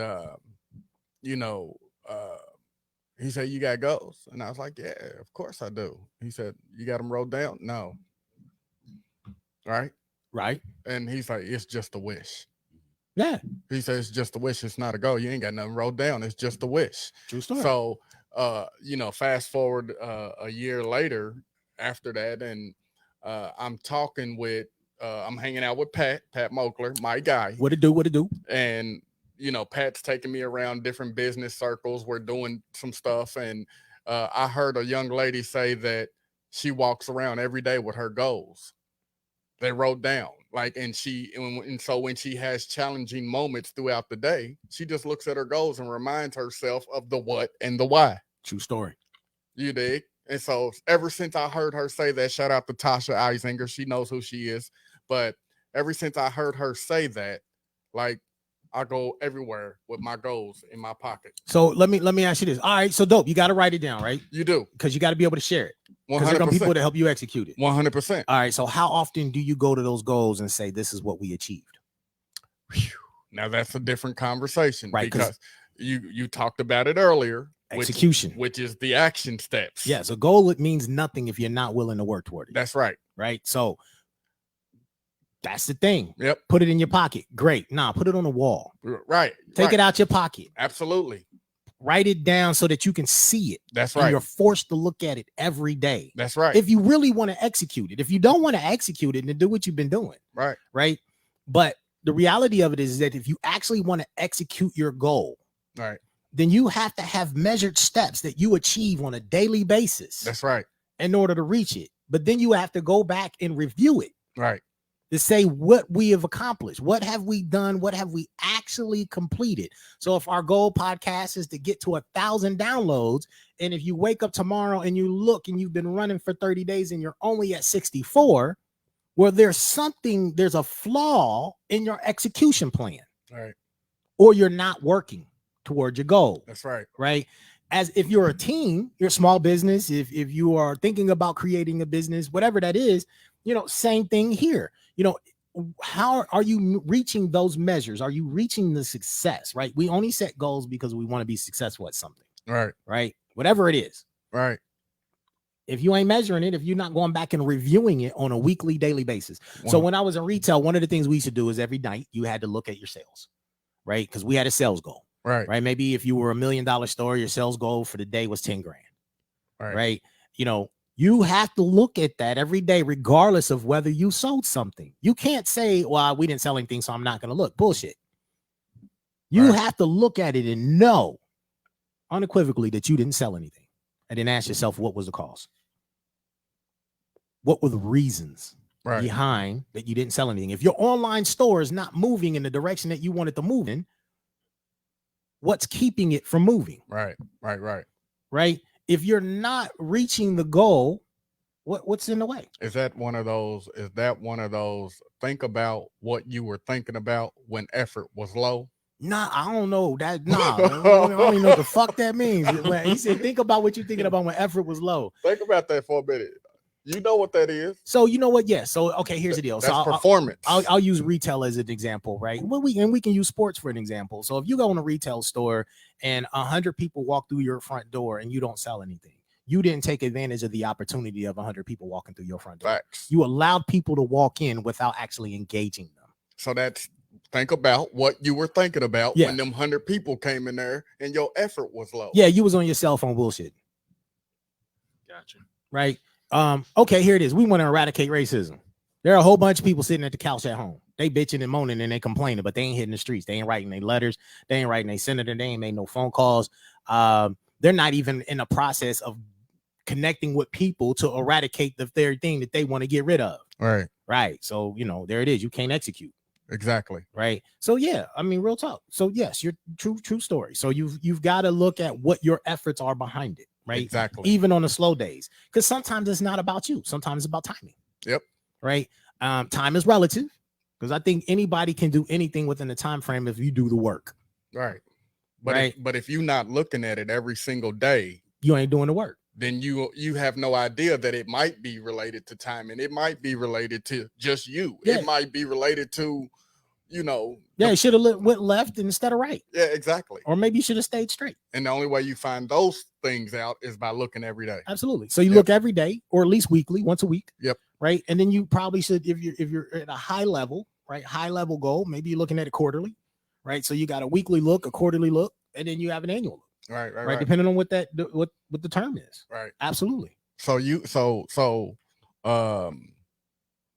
It's an interesting piece that you've introduced here. I remember we all know Steve Harvey, right? And of course, y'all know that his goal when he was a little boy was that he wanted to be on TV. And so he had a class project where the teacher said, hey, we want you to do a project on what you want to be when you grow up and things of that nature. Well, of course, he put on there, he wanted to be on TV, and in lack of a better phrase, the teacher Sunday, like, nah, and so he went home at night, and of course his dad told him, hey man, write that goal down, know what I'm saying, and put it in your drawer, and every night when you go to bed, I want you to look at it. To your point, every morning when you get up, I want you to look at it, right? And I think he said maybe 30 years later he was on TV. Yeah. Now there was some action in between that 30 years. Here's a gangsta ass action, because this is where it takes two. What if his daddy saw that goal, told him every day you look at it, but daddy went to work to make it happen, and all of a sudden Nickelodeon, is ringing his doorbell 3 days later saying we got a casting call, and he put his son in a position to be on television. Right. Now, here's the thing: whatever happened in his life, it took 30 years. That's the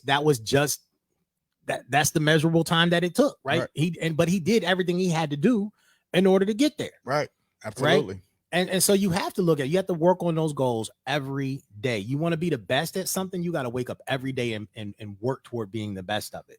Sidebar. Go. When he finally made it on TV, he said he sent that teacher a TV. I would have gave the teacher the finger. So, but here's a cool part about setting goals, right? You can't allow other people to interfere with the things that you want to accomplish. That's right. Right. The strangest thing that I run into when I'm working with people and they're like, man, I can't achieve my goal, is what I hear most common is the elements that are around them telling them they can't. That's right. Right. And then they adopt I can't. They adopt I don't know. Yep. They adopt I'm not sure. They adopt I don't have. Right. And so when you take on that type of lack of confidence or that mindset, you immediately eliminate any of your opportunities. That's right. Right. And they ain't even yours. Like they ain't even yours. Nah, somebody else planted that seed. It's somebody else's thought. Absolutely. And that goes back to that 3 minute, 3 hour. I don't do all that. Nah. You know what I'm saying? You can't spend 3 hours with a 3 minute friend. That person giving you that advice is a 3 minute friend. But you have to see that. And you do. And so back to your paradigm shift, right? Mm-hmm. If you're progressing forward in your life, and there are people that are in your life and they're not progressing forward with you, let them go. Facts. You know what I mean? It's not a negative that they're not coming with you. Right. Right. It's not a negative that you're moving forward and they're not. It just isn't. It's not for them. It's their choice. And it's their choice. Absolutely. Don't let their choices become yours. Right. Like when I was in undergrad, so those of y'all who are listening, my wife is brilliant. I'm not saying that because she's my wife. That's a lie. I'll say it. She's brilliant. She's brilliant, right? She's phenomenal. Stupid, book smart. Like she's so smart. Everybody else is stupid. Facts. So when we was in undergrad, I'm a silly dude. School I can't stand, but it's a necessary evil, right? But she used to say, Gelly, you're not moving, you're not growing, and I used to tell her all the time, I'll be like, do me a favor, you grow and I'll catch up. Ooh. And what I'm saying in that statement is that sometimes you have to keep moving. So if people make the decision to come with you, it's on their own terms. Right. Because what you might realize, and this is the thing that her and I realized as we progressed in our relationship, there was a period where she was excelling and moving extremely fast, and my choice was not to move at all. But then when I turned on my switch and my car was running, talk about it. I went right past her. Talk about it. And I was in a whole nother lane, in a whole nother viewpoint, doing a whole different thing. And now I'm looking at her saying, hey, babe, I'm gonna need you to grow a little so that you can catch up. Right. But here's the thing. We never left each other. That's right. We didn't have to. That's right. Because my goals were my goals. Hers were hers. And then we had to bond and form goals together. Right. right? And she didn't hold me back, and I didn't hold her back. And in some cases, you know, some people need when it's like energy, right? It's kinetic in that sense. That's right. You know, if I'm moving at 100 miles an hour and you sitting in my car, you're gonna be moving at 100 miles an hour with me. You're learning something as we're going along. That's right. Right. And as long as you stay with me, you're gonna be picking it up. And at some point in time, you're gonna learn that your legs are moving at 100 miles an hour, and we moving side by side. Right. And so yeah, that paradigm shift is yours. It's own that shit and move. And whoever's around you, you know, hey, I used to live out of a bag. And my daughter is funny because we were sitting on the floor the other day and she was like, Daddy, I love sleeping out of a bag. Like I love when I go away from home and I come back and my suitcases are full and I can live out my bag. And I love that mentality because in that sense, I used to be nomadic. And I told her that. I said I was kind of nomadic, more like a gypsy. And I was like, we kind of live that lifestyle. We just haven't left our home. You know, I said, so you living out of the bag tells me that you're ready to move. You're ready to shift. And the things that are important to you are in the bag. The rest don't matter. And that's goals. That's execution. Like when you are so fucking ready to go, nothing else matters. You know, and the people who want to come, they'll come. If they don't, man, they like things. They're replaceable. And you meet new people along the way anyway. Oh, hell yes. Right. Not only that though, that's a key part right there is you meet new people, people that like we talked about. If I'm the smartest person in the room, I'm in the wrong room. You meet people and they're in a totally different room and you're no longer the smartest person in the room. Guess what they do? And pull you up. Absolutely. They feed you. 100%. True story. And then the other part of it is, you know, the goal is great. We want you to achieve it. Like you're going to achieve it. Like I believe in speaking life in people. And so you're going to achieve it. But also like the biggest part of it is who you become along the way. So the goal is great, right? The goal is phenomenal. Like you're going to achieve that thing, but who you become along the way is far greater. I absolutely agree with that, but I disagree on the smartest guy in the person in the room thing, because sometimes it is required for you to be the smartest person in the room because there are other people there that you are supposed to pick up. I won't disagree with that, but here's a challenge with being the smartest person in the room. When you're consistently the smartest person in the room, there's nothing feeding you. That's right. And over time, you become the very thing, like you become everything else in the room. That's true. Right. And the room in the bar, the level doesn't raise. You have to have, or now here's the thing. You don't necessarily, you can be the smartest person in the room and maybe the people in the room are not as smart as you, but they have the audacity to challenge you. And if the people in the room have the audacity to challenge you and not just yes you, then in that relationship, that forces that individual to go learn more, to achieve more so that they can engage at a higher level. But it's also their responsibility to be in multiple rooms. But that also depends on the group we're talking about here too, because I'm going to go out on a limb and say I'm probably the expert on exercise in the room. All right. But I'm not the expert on business. I'm not the expert on cooking. I'm not the expert on football. Right. You know what I'm saying? But I am the smartest person in the room as far as exercise goes, right? Okay, let's go. You know what I mean? So I can pull you guys up and you guys can pull me. Yeah, true story. Yeah, that's about making your team work. That's about having a diverse room. Yeah, 100%. You're absolutely correct. But we technically wouldn't be the smartest people in that room. And so in theory, you know, it's still the smartest person in the room is pulling the three that ain't up. Right. Yeah. If in business, the smartest person in the room is pulling the other three up. Right. In cooking and really spoken word, the smartest person in the room is pulling the three of us up. Right. So yes, and pulling up, but the people in the room also have to be able to put something in it. 100%. Absolutely. So you can't. So yeah, for this conversation and anybody who's listening, like don't be over there sitting in a room talking about, I'm about to get with smart people, and then you don't put shit in the pot. No, you got to. Right. We ain't sitting in a room with a bunch of dummies.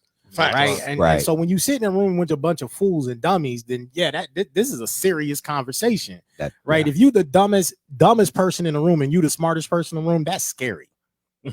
Like Donald Trump. You beat me to it. You know what I mean? Mhm. That's scary. But when you sitting in a room full of people who are smart, who already have a degree of intellect, who are bringing value to the room. Absolutely. We don't have to have the same knowledge. Right. In order to have a conversation, and thus common conversations. That's right. Right. You know, we can all engage at our own level with the hopes of rising because someone else is willing to challenge the other thing and bring new information to the table. Right. That's why I'm always like, I reserve the right to be wrong. Shit, if this goal shit don't work for you, call me and let's figure it out. Right. But in that way, what we do is we really better one another and we all grow together. That's right. And I like the way you said you bring value to what's in the room. Right. And each one of us brings value to the room in our own unique and uniquely individual way. Right. True story. We need to do more drunken conversations. Yeah, like, hey, this shit is like I'm overlooking. Damon, have you had one of them? Took you a minute to get that out, bro. The bear got something. You know. That's some good iced tea right there, bro. But yeah, some good iced tea. A couple things. One, well, I know there's one. There might be another one. We were talking about goals and writing it down, and that's probably probably what I'm best at as far as goal setting. The rest of it, I'm lacking. But if you go in any of my notebooks, what's happened here is happening. Like putting it on paper is so much. Not that those other steps aren't important, because that would obviously be nonsense. Right. But writing it down, I don't know what that is, but it's that first step of creation. Yep. Because you're now taking something that is nothing. Yep. You know, like we were talking about earlier, it's nothing. You put it on paper, all of a sudden, just from those scribbles, it becomes something, and your mind starts working. 100%. It starts working on it, whether you know it or not. 100%. You know what I mean? Like, writing your goals down is so important. Crucial. So important. It is in my opinion, and I reserve the right to be wrong. Let's go. Is the most important part of that goal setting. Because if you don't do that, it will never happen. It's just a wish. It's just a wish. Words are powerful, and writing is the first step in creation. Right. That's right. Right. So even God wrote it down.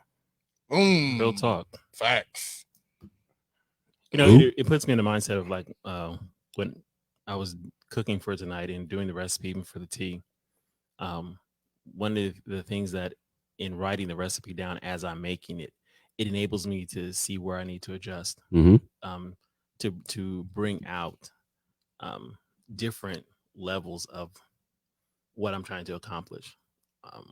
So writing it down, I love the creative process of just sitting in and playing with it and thinking about it and writing it down. Even before I get into the kitchen, just writing down my ideas of what I'm thinking about, because the bourbon tea was just a spontaneous idea. It was a thought that I had, and I actually had all the ingredients that I needed, and I just started putting it together. So a lot of those things is just straight off the head, but I've gotten into the habit of you need to write this down because it just sits in my head. So now, and then once you do it, what's the purpose? So here's the other piece, right? What's the purpose of the goal? You wrote it down. We got a banging ass bourbon tea. Other than to make me drunk, sitting here having a common conversations on a podcast. Ooh, are you red in the face? What's the purpose? To duplicate it, repeat it. No, that's again, specifics. That's a lame ass answer. What is the purpose? Is your purpose to bring this to market and sell it? Is your purpose to what is your real purpose? Step and repeat. Well, that's a process. Okay. To how we recreate things. And so what is your purpose behind your goal? What if his purpose was just to provide it to us tonight? Okay, done. Then he's fulfilled his He fulfilled his goal. He's ready to go. What's the next step? So here's the thing. Do you have a higher purpose? So if you're saying, hey, I've got all these small, menial, T, I love you, remedial goals, and you're hitting them and it's making you feel good, try something you haven't done before. Wow. Right? That's right. Why don't you aim just a little bit higher? Aim for some shit you think you can't do. Right. And see what you can honestly accomplish. But what if this is the first step in doing that? What if it's the first goal in a series of goals? So then what's your big vision? What's your big picture? Are you talking to me? A proverbial you, unless you want to answer. Unless you're talking to me, I want to be basically the podcast Quincy Jones. Okay, you want to be so podcast. What is that? What does it define that? What does that mean? What does that mean? I want to be the mastermind and the guy behind a network of successful podcasts. Okay, so you want a network of successful podcasts. Yes. Now define what does successful mean. 10,000 downloads. 10,000 downloads in that first week. So 10,000 downloads per episode or for all of them? Per episode. Okay, so what is so now? So here's the now challenge. How do I get there? I have no idea. Right. So if you're gonna be the Don King of he ain't got no hair. Don King's a crook, dude. No. Okay, well, we don't want to be the crook, but if you're gonna be the top of podcasts, right? What is that measured by? So is the top podcast currently in trending 1 million downloads a day, right? Is it 100,000 downloads a day, right? So if you're saying, hey, I want to be the top, then how do we scale up? Right. Right. So if you're saying, okay, I got to get to 10,000 first, cool. Right. What's the timeline you're going to do that by? That's a good question. That's what I'm working on. Okay. So I don't know what the answer to that is. So that's where you do know the answer. You just haven't given yourself the challenge to accomplish it. Right. Okay. You already said it. I want to get to 10,000 downloads. That's the answer. Well, the question is, when are you going to challenge yourself and give yourself permission to achieve it? There he goes. You can't say you can say whatever you want, but it's useless to say I want a thing, but I won't go get it. Right. Wow. Right. We got a podcast right here. Right. So I'm gonna ask everybody who's listening, the 12 people who are watching us right now. It might be a couple hundred later. Help us get to 10,000. Absolutely. Right. Which means that we now have to take this off of Facebook and publish it. Right. On Shopify, Pandora, Apple, and wherever else it exists in that podcasting world. Wherever you download your podcast. Absolutely. And we got to get the world to get us to 10,000 downloads for this show. But we have to work on it. We have to ask. Right. That's the other piece about setting goals, right? We get out here and we start doing a thing and we're afraid to ask for the assistance, right? Because like I said earlier on, with goals, at some point in time, you got to write it down. And the reason you have to write it down is because you have to take it to the team. Right. There is a team in this. Right. Right. No matter what it is you're doing, whether you're trying to do your life shit, your business shit, your college shit, whatever it is, there's a team in this. Right. And you have to tell them what the goals are, and they have to get buy-in. Right.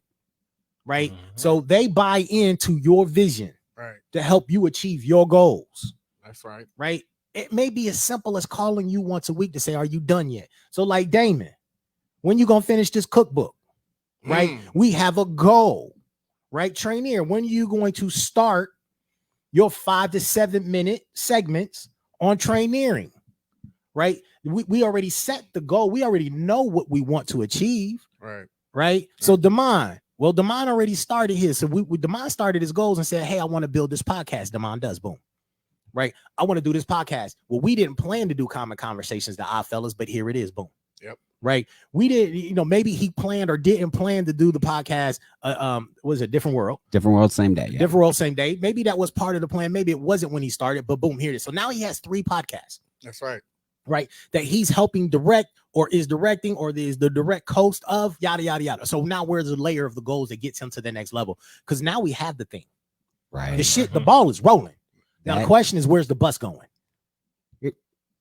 Well, towards 10,000. But my this is actually something I've been meaning to ask you, and I'll just ask you in public now. Let's go. Let's do it. This is what the show's about, right? All right. I've got 3 shows, and to be honest, and until just yesterday, to be honest, Damon Does was the one I was least confident in. You know what I mean? And I've got all 3 of these things, and they all they kind of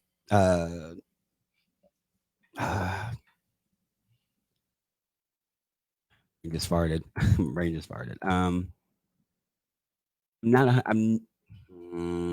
How do I know which one to focus on? You know what I mean? Because like yesterday and earlier today, I was focused on Demand Does because I've had a couple interviews. In the next couple of days, we're gonna have another Different World Same Story drop every Thursday at 8:30 p.m. Be looking for it on Apple Podcasts and wherever your podcasts are, wherever you download your podcasts.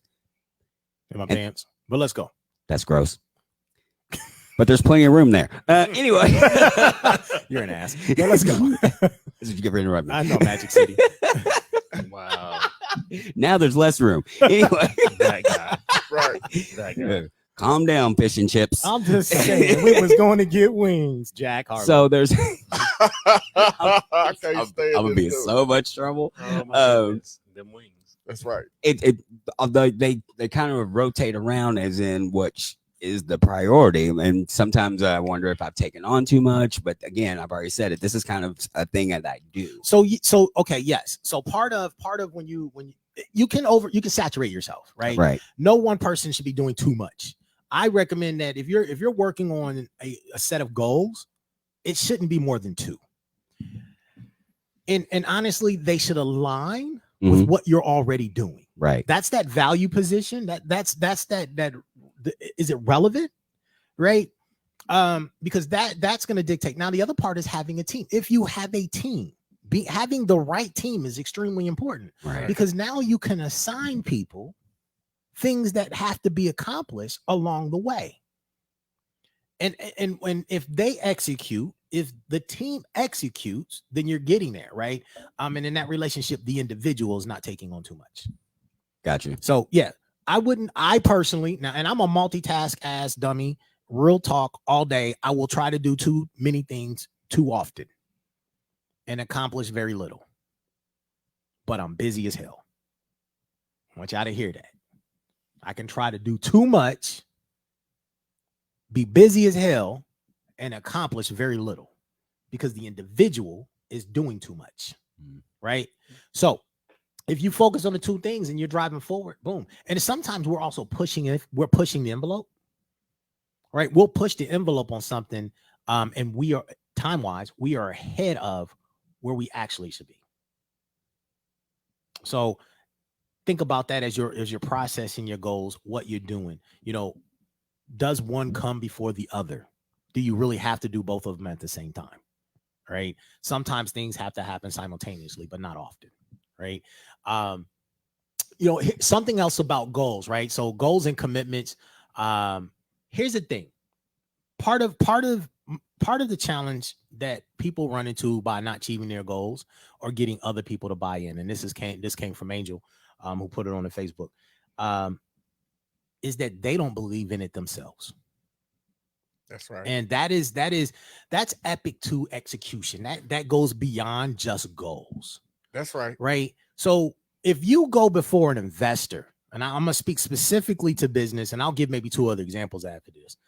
But if you go before an investor and you are unsure about what it is you're doing, do you really think they're going to invest in you? Absolutely not. But if you go in there super ass positive, understanding the ability to regurgitate back and forth what it is that you're going to accomplish, how you're going to get there, they already are interested because their rate of return is based on whether they believe you can actually do the job.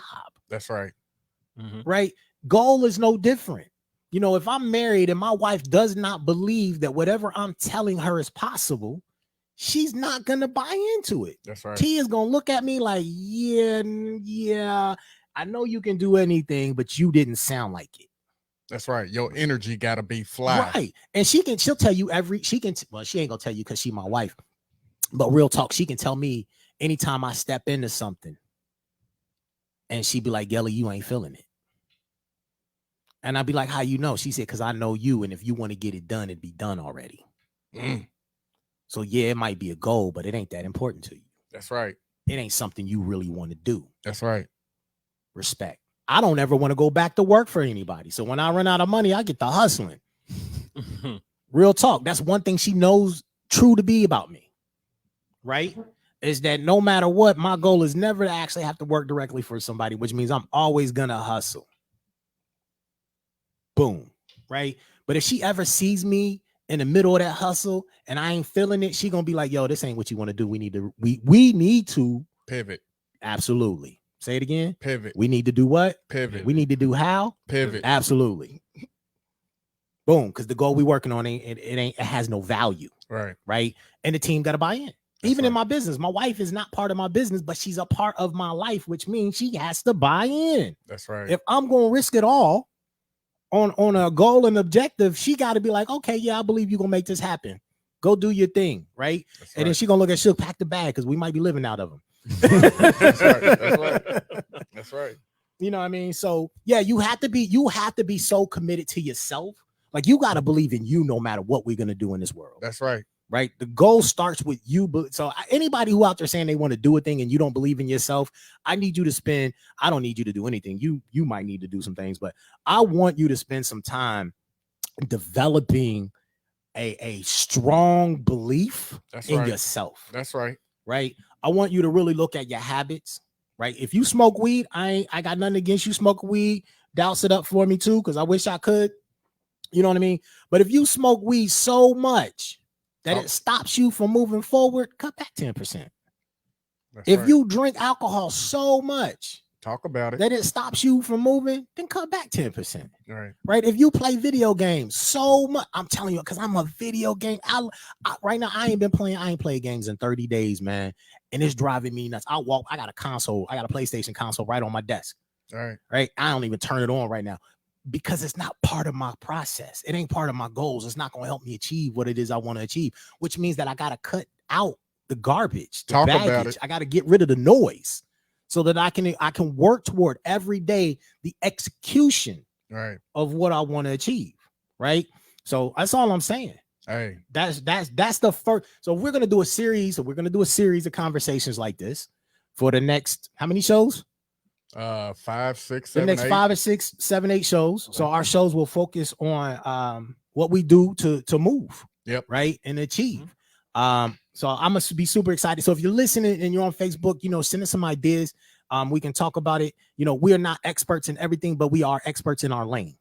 All right. And that's important to say, and we can share. So this whole conversation about us at the table is to be authentic and to share what we do know.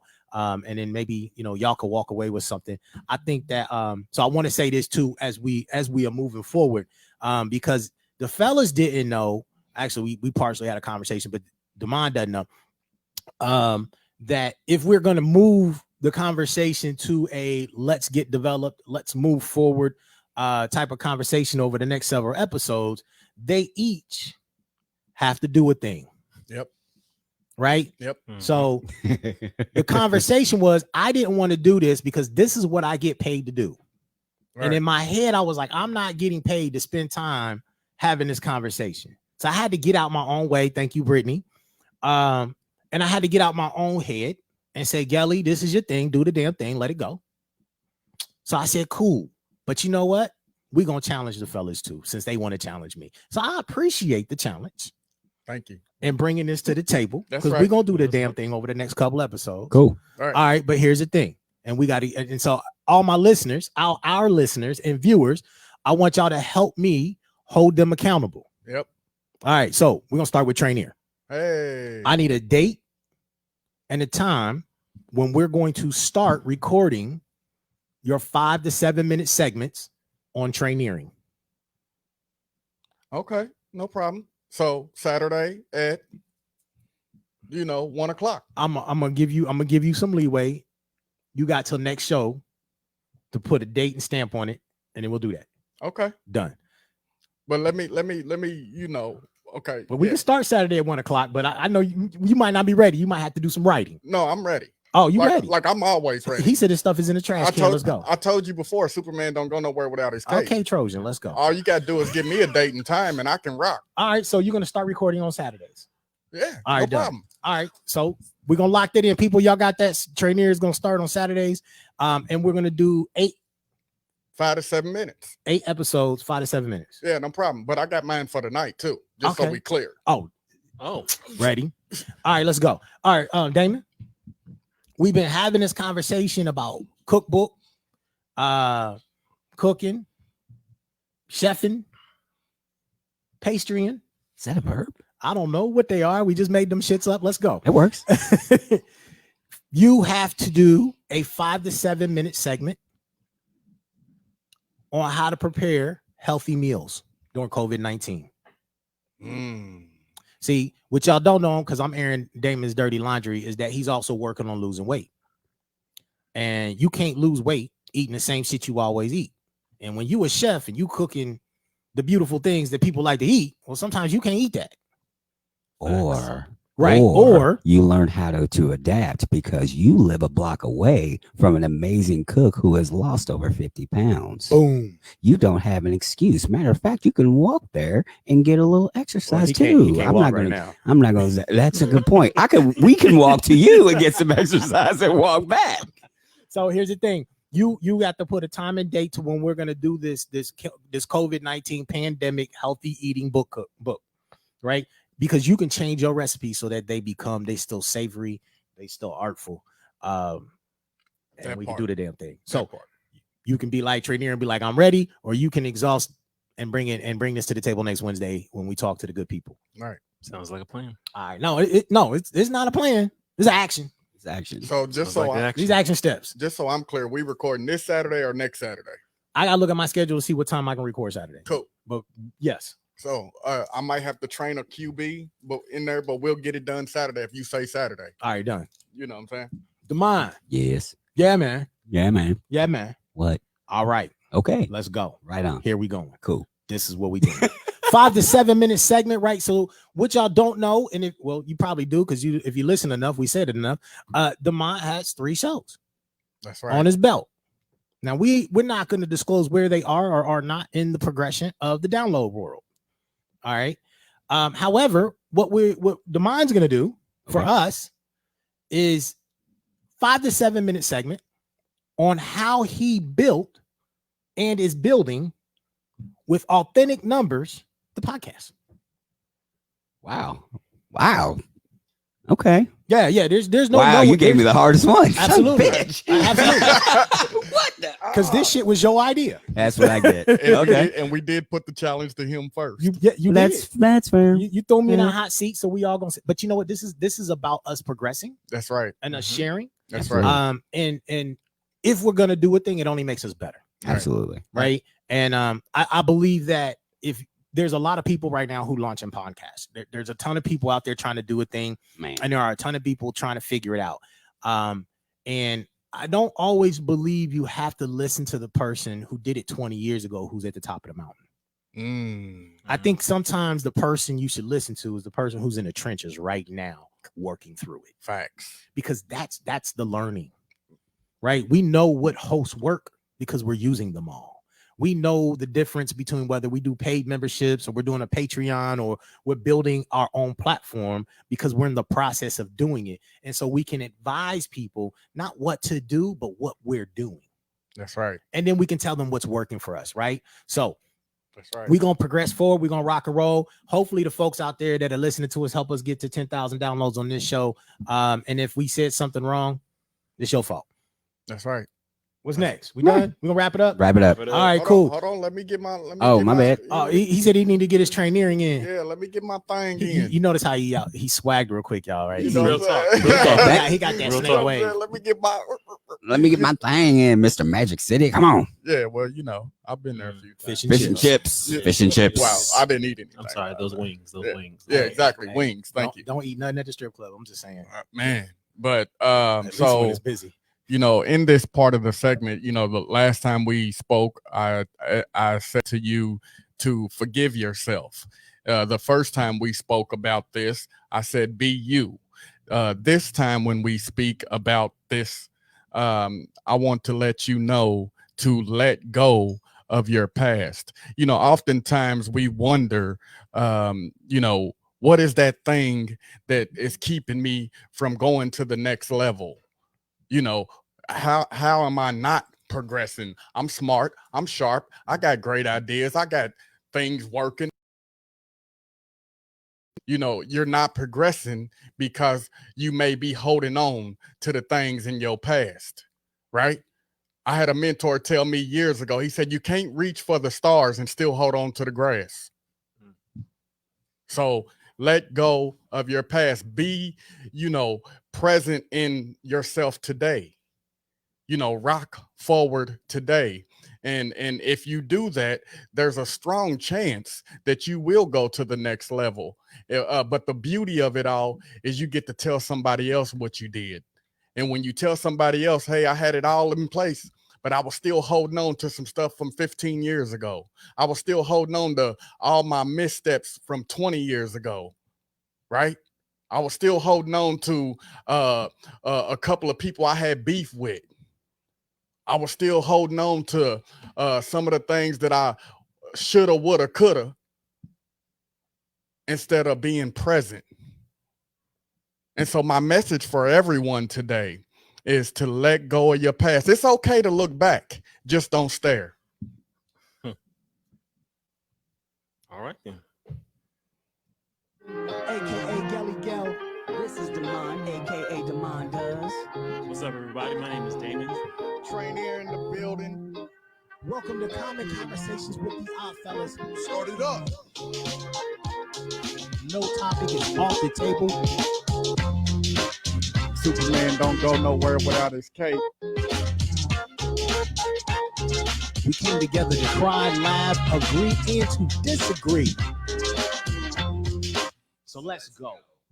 Thank y'all, good people. We love y'all. Have a good night. Go drink some wine, smoke a blunt, do whatever it is that you do. Peace, love, and hair grease. We out. All right.